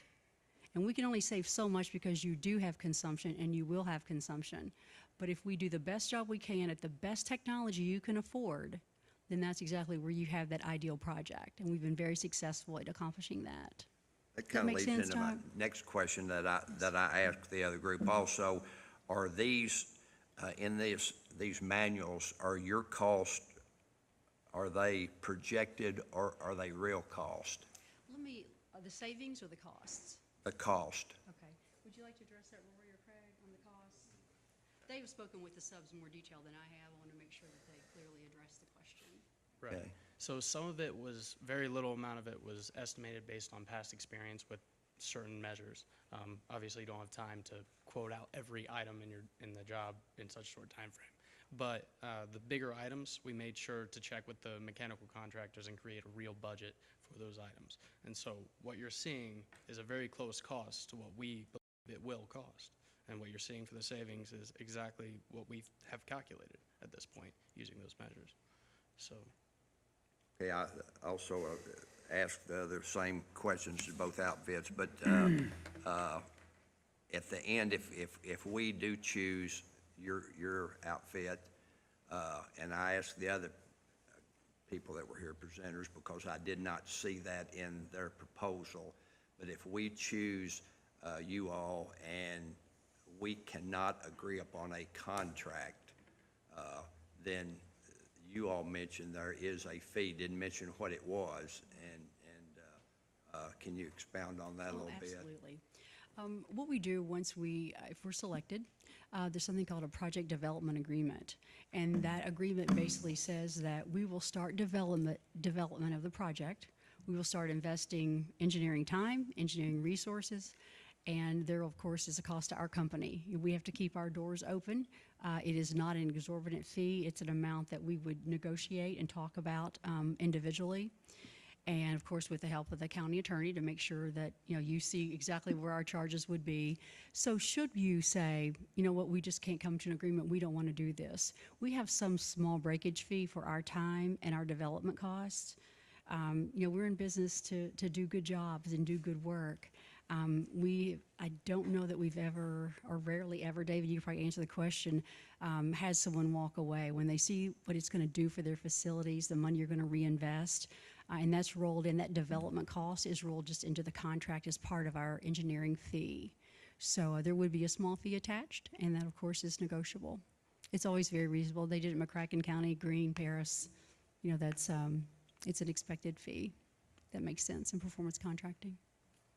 I did also, when I contacted you yesterday or day before, or maybe last week, and I did the same thing with the other company. Sure. I asked you for references, and you gave me, phone numbers and contact numbers. Yes. I think yours was Boone County and Judge Gary Morris that was up there, and I had a 45-minute conversation with him, and he was very complimentary of you all and the projects and so forth. And now, that had been some time ago since that project, but so he said he slept a couple of times since then. But and I also did the same thing with the Perfection Group, and got a contact, and that contact was in Carter County with Mike Malone, and had the same conversation with him and asked him the positives and the negatives, and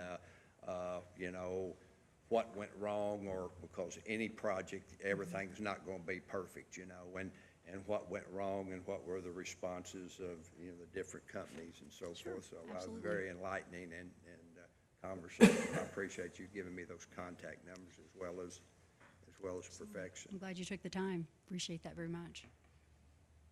On the MMV, do you have the maintenance? Am I missing the maintenance is built into this? Measurement verification, that portion of it? Well, yeah, I see the MMV, and it's basically, there's no cost throughout the term, and I'm looking at the 15-year term. But then the annual support service cost, which is $19,000. That's a measurement verification. We don't Okay. check the annual cost. Okay. That's the measurement verification, support services, yes, sir. Okay, so, but there's no maintenance built into this as far as? We did not build in a maintenance contract. We know that's something that we had talked about early on, but really until we designed the project to find out exactly what brand you would like, that's where the maintenance would come in should you want to have a maintenance contract in the future. It's always a good idea to consider that. We'd like to look at someone local for you, so you would have that immediate response, not someone, from very far away or out of state, or, across the state for that matter. But yes, we can absolutely include that. We could look to see if it could be paid for out of savings. That's probably a stretch. My engineers are probably kicking me. But it's something that we'd absolutely investigate for you and make a strong recommendation. And I guess there's one other thing that I'd like for them to talk about, though, is what our hope is to design a system that we can provide the level of training to your mechanical staff or other staff that you may have, so you would minimize those costs. That really would be our goal. That would be very beneficial to you in the long run, to make sure you're on a maintenance schedule. Something we even tossed around coordinating would be preventive maintenance. I can't get it out. I want to say preventative, and I think it's preventive maintenance, that you would have not only iPads that, you know, tech and the other staff could have to make sure you change filters, you looked at belts, you did all the things that are important to make the mechanical run in its optimum capacity. So those are other things that we're researching and looking at that we would like to consider as a recommendation. But again, it's preliminary, and that's why it's a little bit difficult. Did that answer the question, Judge? Well, yeah, I just wanted to ask, and I think you've got it built in at no cost, and obviously the maintenance would be just like the other group. It would be something that can be worked out if we chose to go that route. Yes. But I guess the cost for the annual cost is $19,000 based off of this. For you've got the annual support service cost. That's the measurement verification fee. I'm probably have one of the technical guys explain a little bit more, but what we put in our preliminary proposal was we evaluated the energy conservation measures, and based on those measures, you know, by law, you shall measure and verify. We chose what we believe the correct protocol that would be most cost efficient, but also give you good data and information, know that you achieved your savings. So when Emily and her staff were looking at the bills and paying them, that you did achieve your savings. So that's where we went through the measurement verification process. We evaluated the measure, and then we applied one of those protocols, A, B, C, or D, that we thought would be the correct way to measure that, and then there's a cost attached to that. You know, we don't make profit and margin on the M&V. We do it because it's required by law, and we also guarantee that.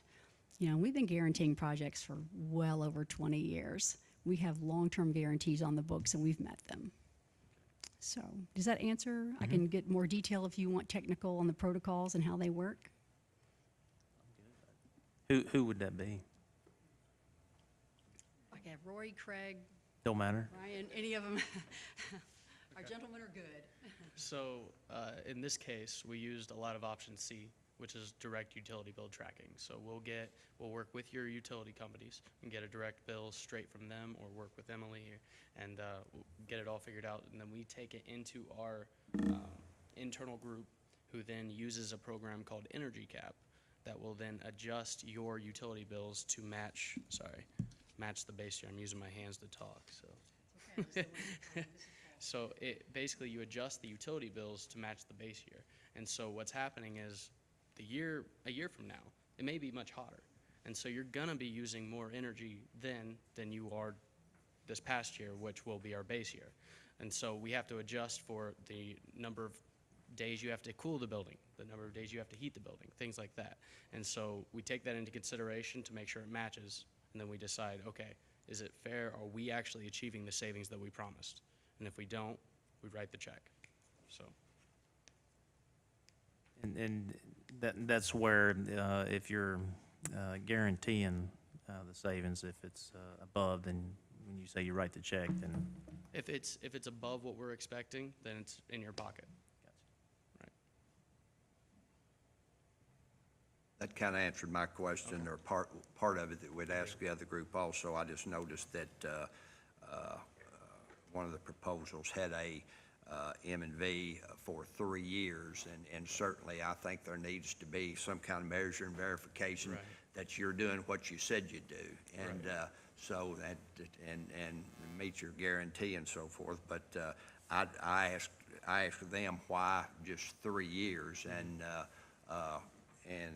if you extend it over, I saw the cost in your all's proposal. There's a $19,000 cost, as the judge said, which amounts to, you know, about $300,000 over a 15-year period, but you think it's necessary to track that to the end of the 15 years, or where apparently the other group thought, you know, their explanation was, you know, you have seen that there is a pattern there, and it's holding true, and you know, are you spending money wisely down the road by continuing to spend that extra $250,000? And that was a question I had for them. Yeah. That's a valid point. If you've seen the savings after 3 years and you completely believe that your staff are going to continue to operate the same way and you're going to be fine, But that's So up to us if Yeah, we select and that is choose a your contract. choice. That's not Correct. mandatory. Right. Okay, I just didn't Right. understand Yeah, that. you can Okay, choose to okay. end it at any point. Okay. If after the Okay, first good. year you're comfortable, you can end it. Okay. But let me also explain, Doc, that most ESCOs will show in a preliminary evaluation that measurement verification fee for the term of the contract. We are guaranteeing that you're going to achieve those savings over the term. That's why we're very good at what we do. Should you choose at some point, you say, again, we've achieved those savings, we've seen it over and over, year after year. There's no reason we believe we should spend that extra money. Let's pocket it, save it, or better yet, not spend it. Put it in our reserves. That is certainly up to you. It does happen with state government, but again, most ESCOs traditionally will show that for the term because there is a guarantee for the term. They don't put that back into the facility or into the project to spend it some other way. We'd rather you save it because that's our goal of being fiscally responsible. On a 15-year note, either, if you compare what we've heard today, the difference is about $600,000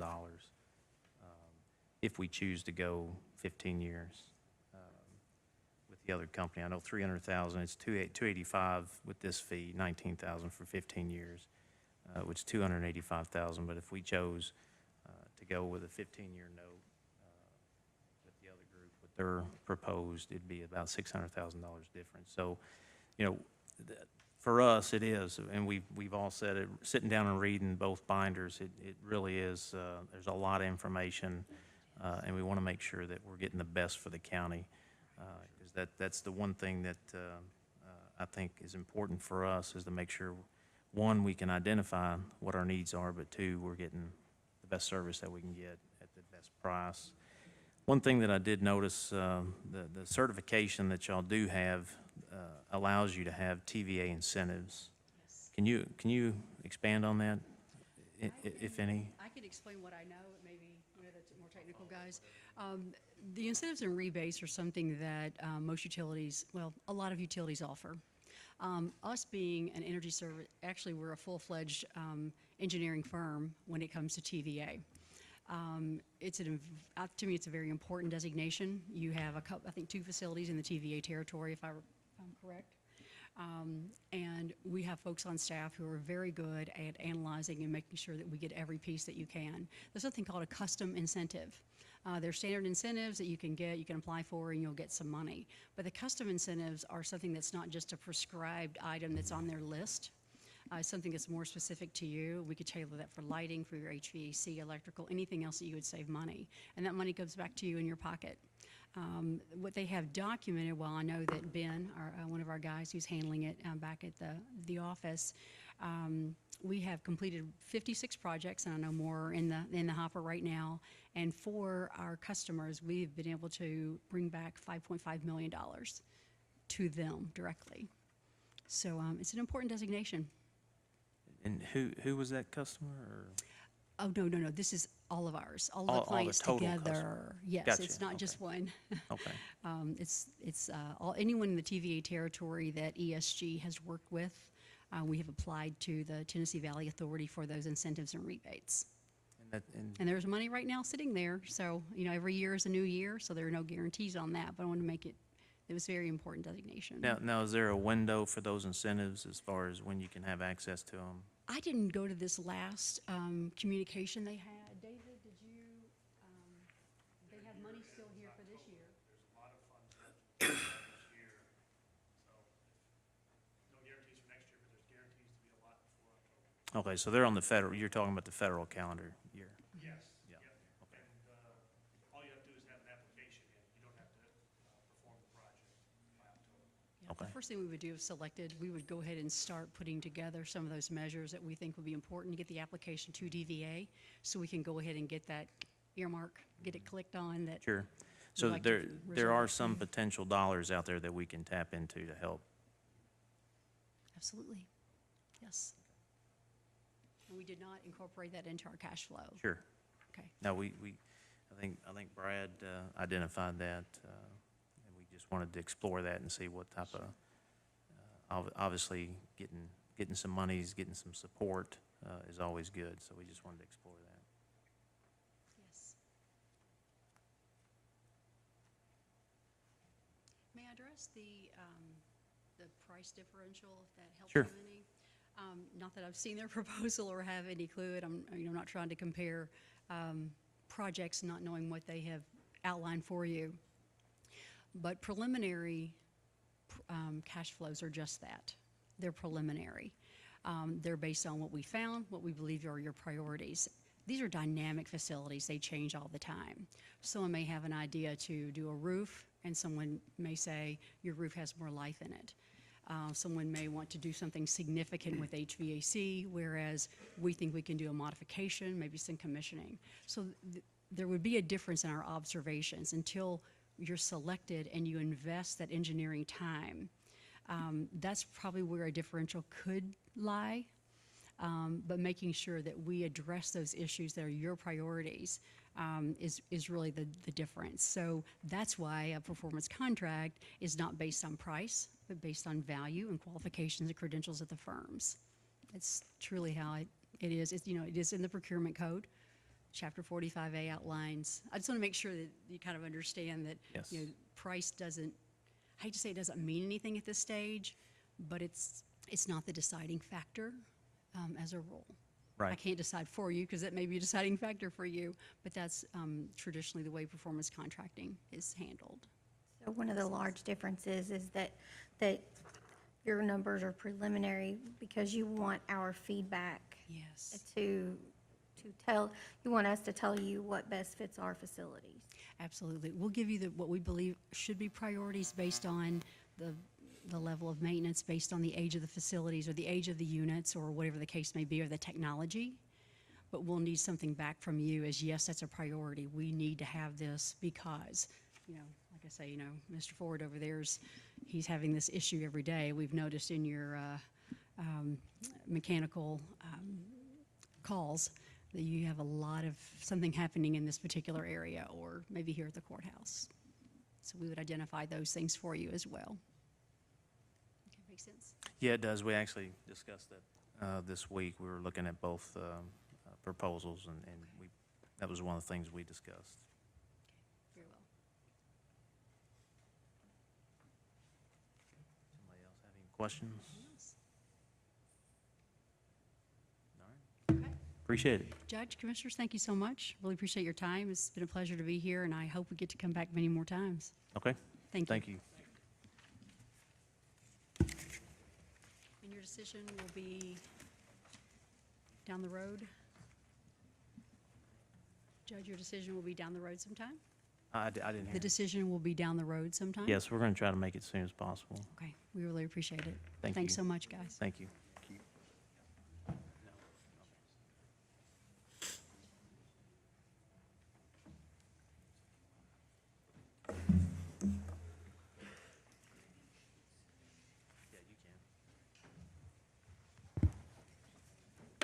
I had provided the commissioners and the judge a grading sheet for the two groups. So if you all want to, we can discuss some of that now, but I think we probably need to set a special call meeting after you all feel like you've had time to go over everything and complete those grading forms and get them prepared for court.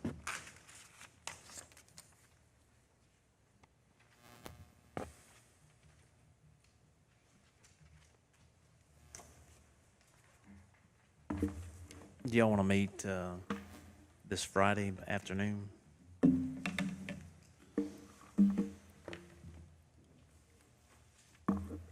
should be able to do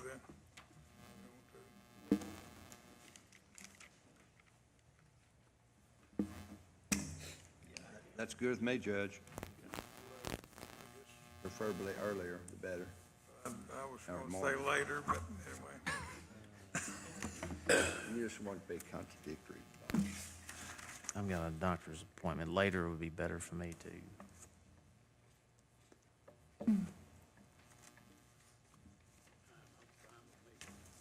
Want to do 1 o'clock? I didn't consider that later. That'd be perfect. We'll make it 1 o'clock this Friday. Well, we can do that, but I can do it anytime. special call meeting just to, at this point, discuss this, Yes. energy.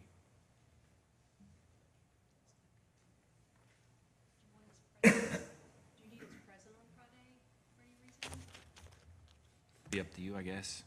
Yeah, I mean, if you want to be available, I'd be, in case somebody has questions. That would be up to y'all. Okay. It's a public meeting, Yep. open to the public, so Yep. make that.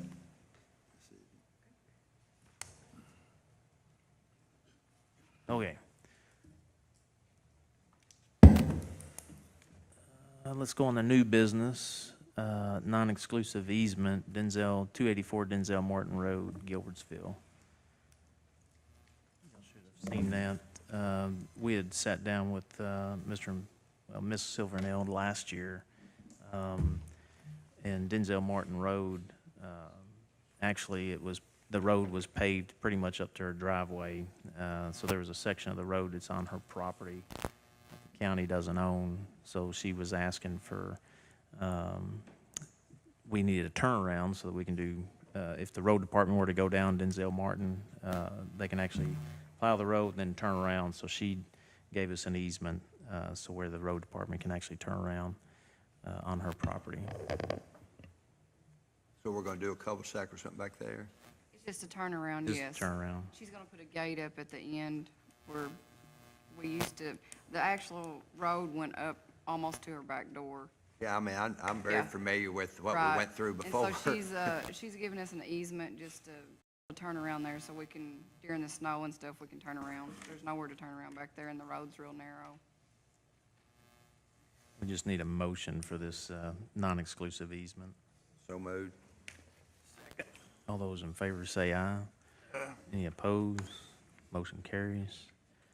Price was Agreement and resolution on the bituminous resurfacing on various county roads, $269,059. That's CB 06 Rural Secondary Fund. Should have a copy of that. We just need a motion on it. That was done by formula, state, that's our part of the Yeah, pie. that's our part for this year. Hopefully not all Flex of it. Fund, yeah. Motion to enter into this agreement. Correct. So moved, Judge. Second. All those in favor say aye. Any opposed? Motion carries. We have another drawdown DRA grant, request advance.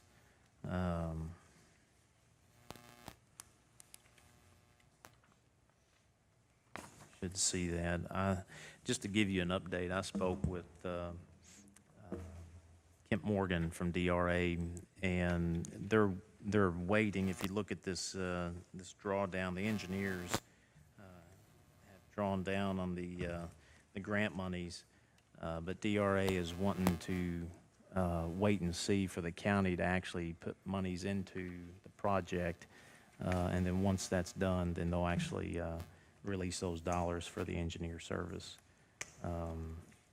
Apparently, that's, as Kim said, that's been some problems, not with Marshall County, but other counties or city governments that they deal with, where monies are put down and then those governing agencies don't follow through with their commitments. So the money's there, but he's wanting to see the county move forward financially on our part, what was originally agreed to. So we've talked to Jeremy at the pad, and originally it was, they just changed their documentation and how they do business, but I called Kemp directly, and that's basically what it boils down to.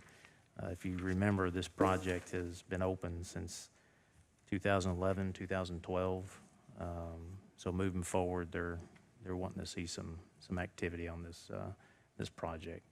Obviously, the 17th is when the bids for construction will be brought in. I know we're confident that this project is moving forward as it should, but that's, if you look at the numbers on this drawdown, that's what you'll see that they haven't paid that out yet. So they're waiting for us to get some skin in the game? That's correct. Okay, I mean, the documentation, it's been a long time since I've looked at it, or a year when we looked at it, but that grant was for $300,000. It was for 300. And what did the previous administration pledge? It left about 224,000, so. Okay. 200, so before DRA will release or let us draw down on the remaining part, the $225,000 that remains in that grant, we're gonna have to come up with $225,000? Is that what No. you're saying? No? No, where we're at in this stage of the game, we approved Fiscal Court, or approved Rivercrest to move forward with engineering on the project, and that's what the drawdown is. It's for engineering. What's been submitted to rural water is the total project cost for the construction. Those additional dollars would be used for construction, but before DRA releases any money, because you gotta remember 2011, 2012 when this started, there hasn't been any skin in the game for the county. Right. So the 17th is when Rivercrest will receive construction bids, once we know what the cost is.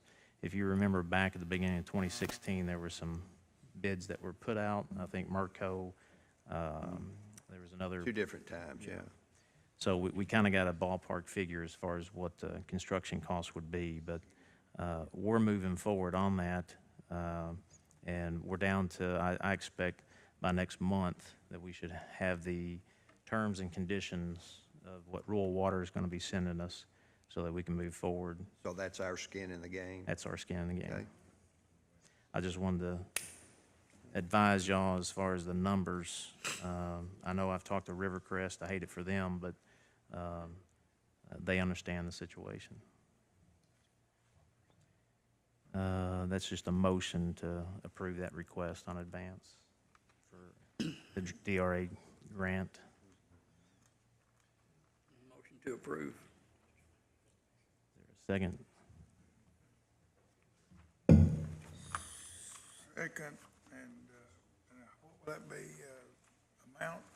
Is that gonna be the Rivercrest, is that what we're doing, Rivercrest engineering dollars, or Yeah, if you remember, we approved the. already approved? Yeah, and it was about $100,000 for the engineering for the project. So this is just another drawdown for their service that they've already done.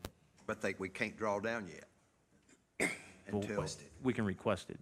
oh, okay. They probably won't pay it from what we're being told until we Until we probably have skin provide, in the game. Okay. Yeah. we provide documentation that we got that funding Second. secured.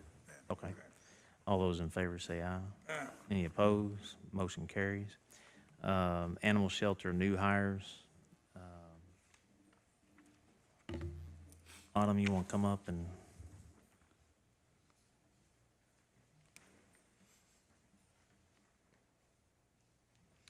I'm needing a new assistant and 2 part-time employees. So I recommend Amy Nimchick to work at the Marshall County Animal Care and Control as the new assistant, with starting at $14 an hour and starting tomorrow, 8/16. She's been with the shelter for 3 years, so she already knows how it's ran. She's been out on some animal calls also. She was one of your part-time, right? She was one of my part-times. She's my only part-time right now. Okay. So I would have to replace with 2 part-times, which I'm recommending Caitlin Jones. She can start this weekend, and Lee Monroe, who can also start this weekend. Who was the last one? Lee Monroe. Lehman He's Rowe. been in law enforcement. He moved here a while back out of New York, so he's used to working with inmates. And I needed one that was over the age of 21 to be able to take on during the week if we needed someone. And the part-time is, I think, is 10/21? 10/21. Okay. And I know that you desperately need the support. I know there's been several weeks that you've been understaffed, so Yes. we would just need a motion if we want to accept the full-time and the 2 part-time positions. So moved, the using- recommendation. Or we're still using inmates, Yes. and they understand they'll be working with them, and Yes. second. All those approve, say aye. Any opposed? Motion carries. Thank you. Thanks. Just get with Brad if there's anything that she needs, if they're going to start tomorrow. Bids, under new business, bids for the sheriff's vehicles. We put in the paper record, Marshall County Tribune, on July 25th and August 1st, 2017. We did three different because we asked for three different proposals on vehicles, but I'm going to read the one and just include the three because one included it all together and the other two separated. So we'll go this way. The Marshall County Sheriff's Office will accept bids for a pickup truck type of police vehicle from Marshall County Sheriff's Office for the following year. The Marshall County Sheriff's Office will reserve the right to reject any and all bids. A full-size 2017, 2018 4x4 police or special package rated half-ton pickup, engine police rated V8 or comparable, heavy-duty police rated suspension, left side spotlight, pre-wired police package, speed-rated tires and tow package. Also, we requested for a sedan police vehicle, a full-size 2017 or 2018 all-wheel drive police or special package rated sedan, police rated V8 or comparable, heavy-duty police rated suspension, left side spotlight, pre-wired police, and speed-rated tires. And thirdly, a SUV, full-size 2017 or 18 all-wheel drive police or special service package rated SUV, engine police rated V8 or comparable, heavy-duty police rated suspension, left side spotlight, pre-wired police package, speed-rated tires, and tow package on that. We did get in three different bids, one from Leon Riley Ford. What I'm going to do is I'm going to do the sedan first because theirs was included, all three. Let's see which one here.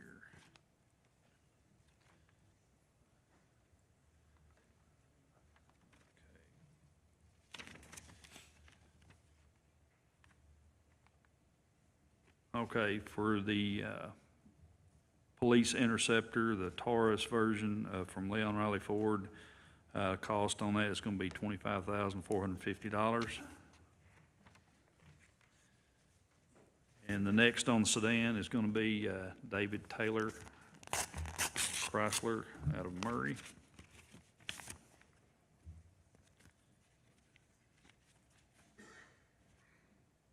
Cost on that one is going to be $25,802.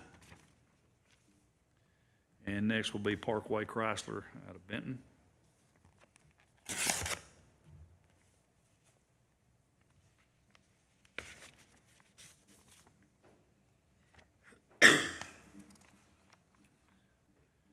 And the cost of the sedan from Parkway Chrysler is $25,175. Next, I'll go to the SUV. Let's see here.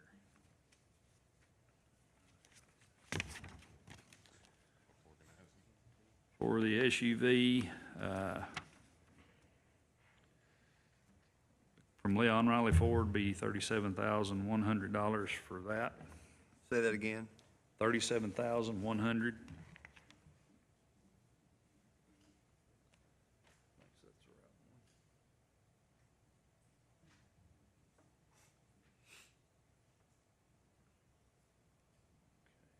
And just so I understood what you were saying, these are actually the vehicle price with all the outfit attached to it, or just the vehicle? Just the vehicle. Yeah, just vehicle price. Okay, from David Taylor, $29,979 on the SUV. And from Parkway Chrysler,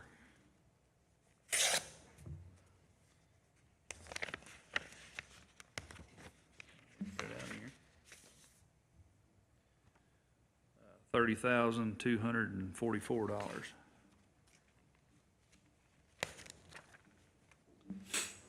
And on the 4x4 crew cab truck, Leon Riley Ford is 28,750.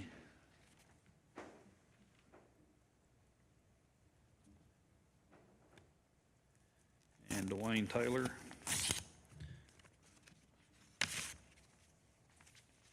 David Taylor, Dwayne Taylor. or David Taylor, excuse me, is 25,409. And then Parkway Chrysler,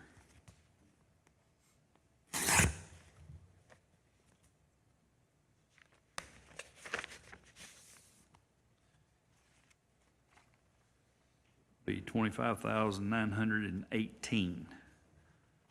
So I've got Chief Maddox here. If I would like for him to look this over since he did all the bid specs, let him go over them. And when y'all go into executive session, I will get with him, and when y'all come out, we'll have a determination on which one.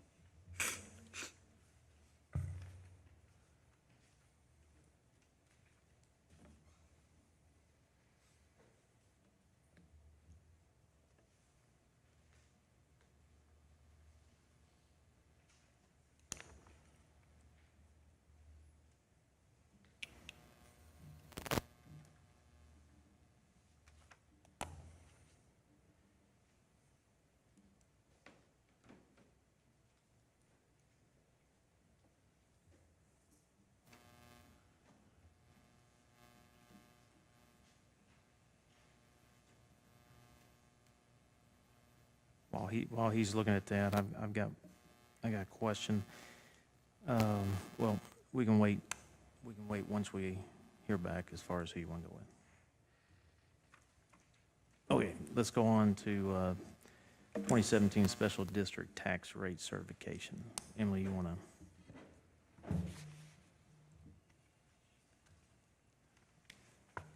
You got a copy of that?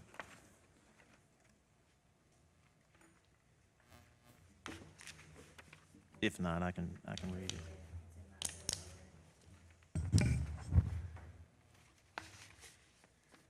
I'm recommending to the court, real property be at 9.6. That amount is given to us by the state. We are allowed to take up to a 4% increase in that. But historically, the court has not done that. So I assumed that you all would not want to do that again this year. So that would be keeping you at the compensating rate that the state has recommended is 9.6 cents per $100 of assessed value for real property. Tangible or personal property tax is the rate that the court sets individually by a large mathematical calculation. And it is 9.6% also. I also have motor vehicles and watercraft for 11.2 cents. That is the same as they have been for several years as well. I was struggling finding the right page. The real property is presently, these are your recommendations on this page. Yes. Again, what was the real property? What is it presently? Real property for this year was for 2016 was 9.7. So that's The lower in the tax rate. And Well, personal property? Technically, it is lowered, however, it keeps you at the same income. Right, I understand that principle, yeah. Yes. And the personal property rate for 2016 is 9.8.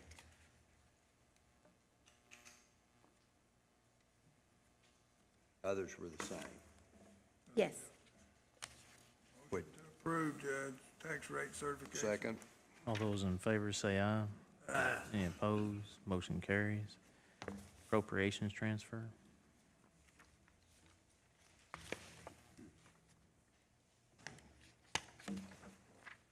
I'm asking to move out of judicial building maintenance equipment, 500 into judicial building medical supplies, and then out of road reserves into road bridges and construction.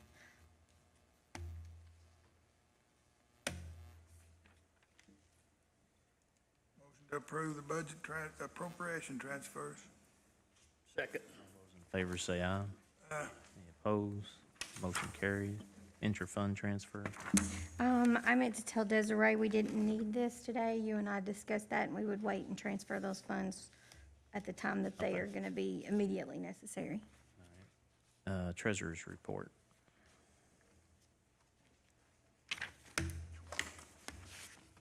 As of July 31st, 2017, the general fund had a book balance of $771,031.45. The road fund, $1,184,460.81. The jail fund, $279,489.20. The grant fund, $410.96. 911 fund, $91,947.74. Occupational tax administrator, $4,633,874.25. Veterans van fund, $4.69. ABC fund, $149,271.02. And building inspection fund, $30,668.20, for a total reporter funds is $7,141,158.32. Motion to approve the treasurer's report. Second. Second. All those in favor say aye. Any opposed? Motion carries. I didn't hear, but that motion should have said subject to audit. Subject to audit. Okay. Approved payment of the bills. So moved. Second. All those in favor say aye. Any opposed? Motion carries. The September 19th fiscal court meeting, we've got some training that day. It's an all-day training up at the dam. Does the 20th, the following day, Wednesday, fit with your schedules?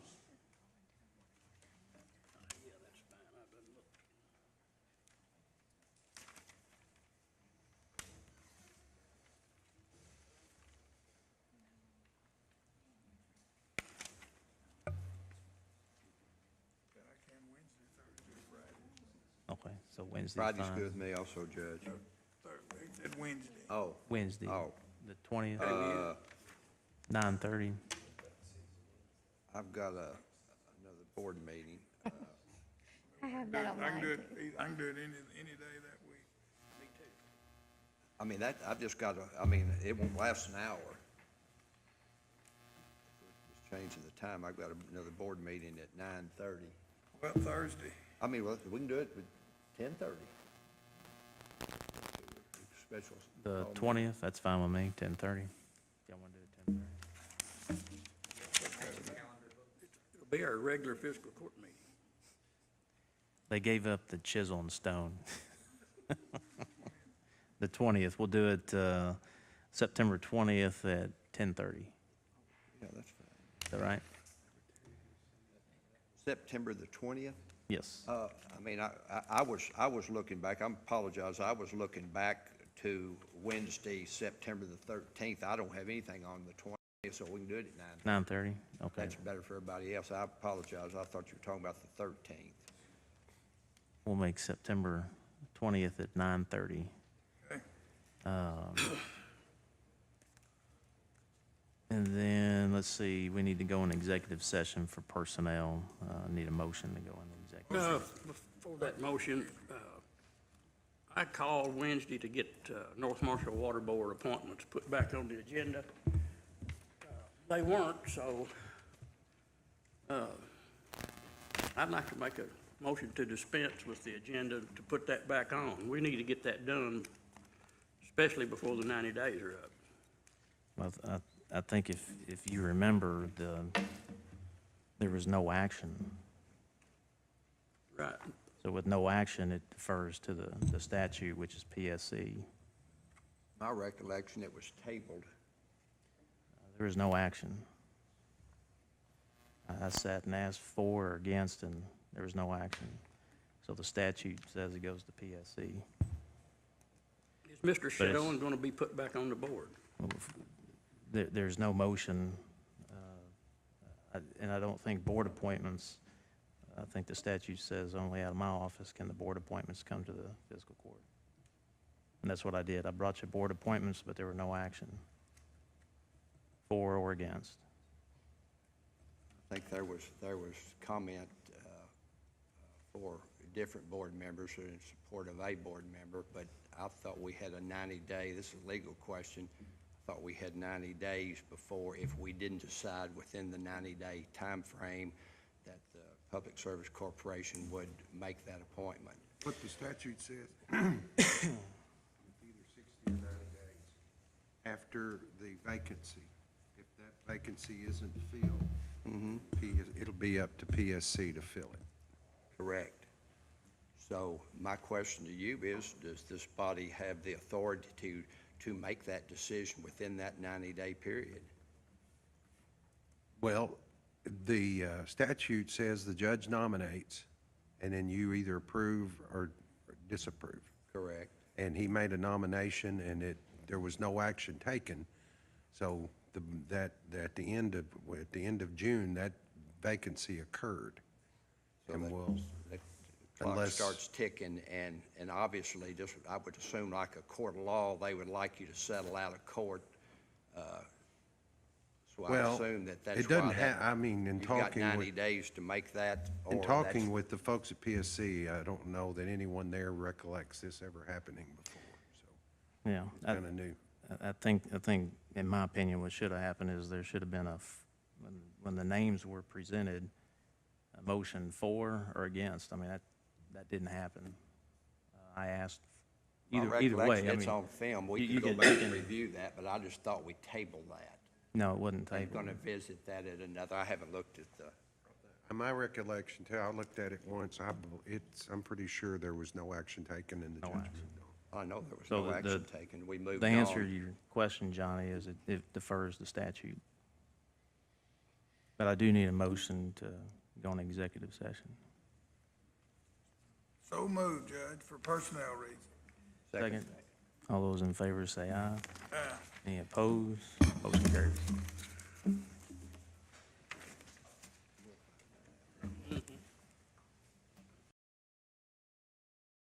Coming out of executive session, Jonathan Smith, who is an employee, had developed a medical condition that medically he cannot perform the job that he has been hired for. And the county has found another position that we can move him to work under Lyndall Groves, under his supervision. So Lyndall would supervise him. Jonathan would still remain as a county employee, and he would be working for the sanitation districts on behalf of the Fiscal Court. With that, I would need a motion to approve that. Motion to approve Johnson's employment under Lindell. Okay, I'm sorry. Well, let me just back up. Yeah, so we didn't budget for that, so. Okay, yeah, that's where I was headed. And what amount? Same rate of pay? Same rate. What did he make there? 1492. 1492, and so that's 1492, didn't he still make 1492? Okay. Okay, I can have prepared for you all an appropriation transfer next court meeting to cover the expenses associated. And will this be in a reimbursed expense, or is this, okay? When is that effective? I know he's kind of draining the short budget the animal shelter has if we continue to pay him there, and so they're going to be, I don't know, how long has he been off out there? Since August the 3rd. Okay, so he has, obviously their budget's going to be a little over, because, No, I talked to Autumn about it, and we went through the numbers, and she had plenty of cushion in her budget to. okay, but that's going to affect that cushion. That cushion is not going to be Well, I mean, as over- cushiony as it was, because we certainly need to remember that she's having to pay Jonathan, and then, for coverage also, so. Yeah, I don't think I talked to Autumn about it, and we worked out some of those details. What was Amy's full-time rate of pay? It was 1021. Will it still be? She was not full-time, she was part-time. She will be full-time at 1492. No, I 14. mean, I'm sorry, 14. Yeah, 14. Is there like a year probation or something on her that she'll be popped to what? She's a existing employee. I think what we talked about was doing like a 6-month reevaluation on her performance to make sure that she's a good fit for it and Norm feels comfortable with her performance. Oh, okay. I misunderstood. So we can, if she does get a bump, it would be at some point like that. So the motion was on the table. Was there a second? There was a second. All those in favor say aye. Aye. Any opposed? Motion carries. And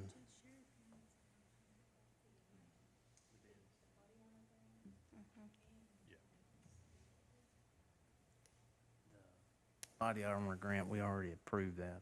Yeah, but the agreement, you've got to sign that? Yeah. Yeah, since we approved it, I'll sign it when we're Okay, done. all right. I didn't know if you needed court approval to sign that, or if Yeah, that's already been done or whatnot. We've already approved it. Okay. Well, I've got the user agreement here, so we'll just get that signed. get Okay. Copies and all that good stuff. Okay. Just for the record, I know Des pulled the minutes back to June 20th and regarding the North Marshall water, and there was no action taken. You got your bids? Yeah. Of all three types of vehicles, the sedan, SUV, and the pickup, Parkway Chrysler is the bid winner on all three of those. Okay. Say that again? Parkway Chrysler is the bid winner on all three of the bids for the sedan, SUV, and the pickup. Okay, I didn't understand that if the bids were open though, but my totals didn't equal that. Did anybody else's? I For mean, how much? I'm, What, for how much? Bid total? Okay, for the pickup, it was 25,918, Yep. and for the sedan was 25,175, Yep. and for the SUV was 3,244. okay. Not good.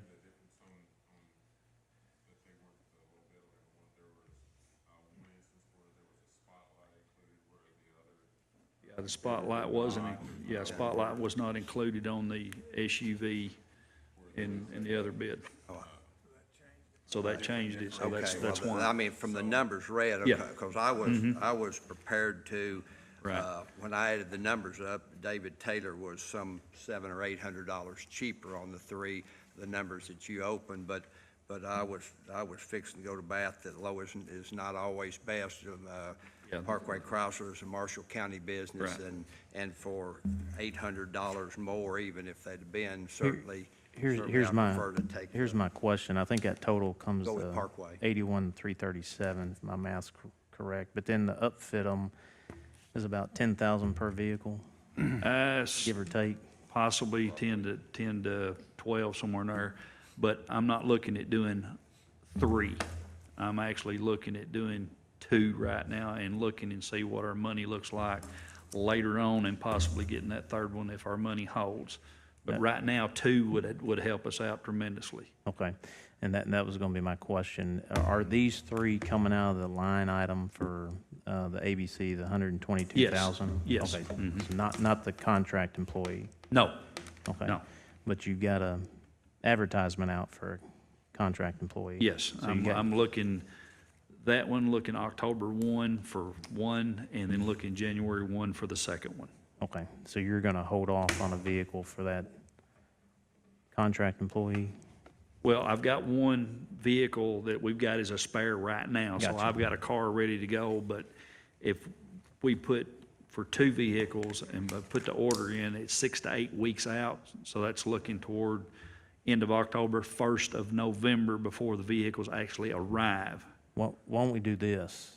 You've got 3 bids for 3 vehicles.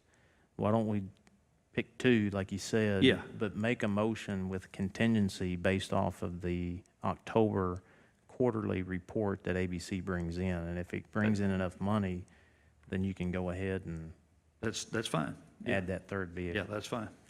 Because that was my concern, was how we were doing Yeah, all this. I knew that going into it, and that's why I was choosing to just do two right now Okay. because of that. Perfect. Well, then, So we're gonna do two of these three? I'm gonna determine which will fit our needs the best and just order two vehicles. That's why I did three different ones, is to get a sedan, a pickup, and the SUV. Then I will determine what I feel is best fit for us, but we're only gonna order two at this time. right. He has budgeted for three Yes. vehicles, but it's ABC dollars. The Yeah, I ABC understand- I dollars understand aren't that. there, so. Bid hold until we can make that So the determination. quarter. in Well, October, yeah. obviously, we're gonna order two of them right now, aren't we? That's Yes. what I planned on That's doing, what I- yes. I'm Yeah. talking about the third one. I'll move that we buy the two vehicles that the sheriff recommends at these prices from Parkway Chrysler, With- the local dealer. But that other bid will still be good. Yes, they're good for an entire year. But if we have the ABC money, go ahead and get the third vehicle. Yes. With the contingency of the ABC. Does that work Yes, for your motion? yeah. Okay, second. And that'll be in October. All right. All those in favor say aye. Clear as mud. Any opposed? Motion carries. I got confirmation from the Perfection Group about their engineering permit. Apparently Kentucky stopped issuing paper permits. So, if you see up on the screen, I've got an attachment that Nick had sent me for, from the. That's their, Yeah, Let's Kentucky see. State Board of Licensure for Professional Engineering, and they submitted that on 12/16, so. Okay, good. That should be sufficient for their permitting. very good. All right. Motion to adjourn. Motion to adjourn. Second. All those in favor say aye. Opposed? Motion carries.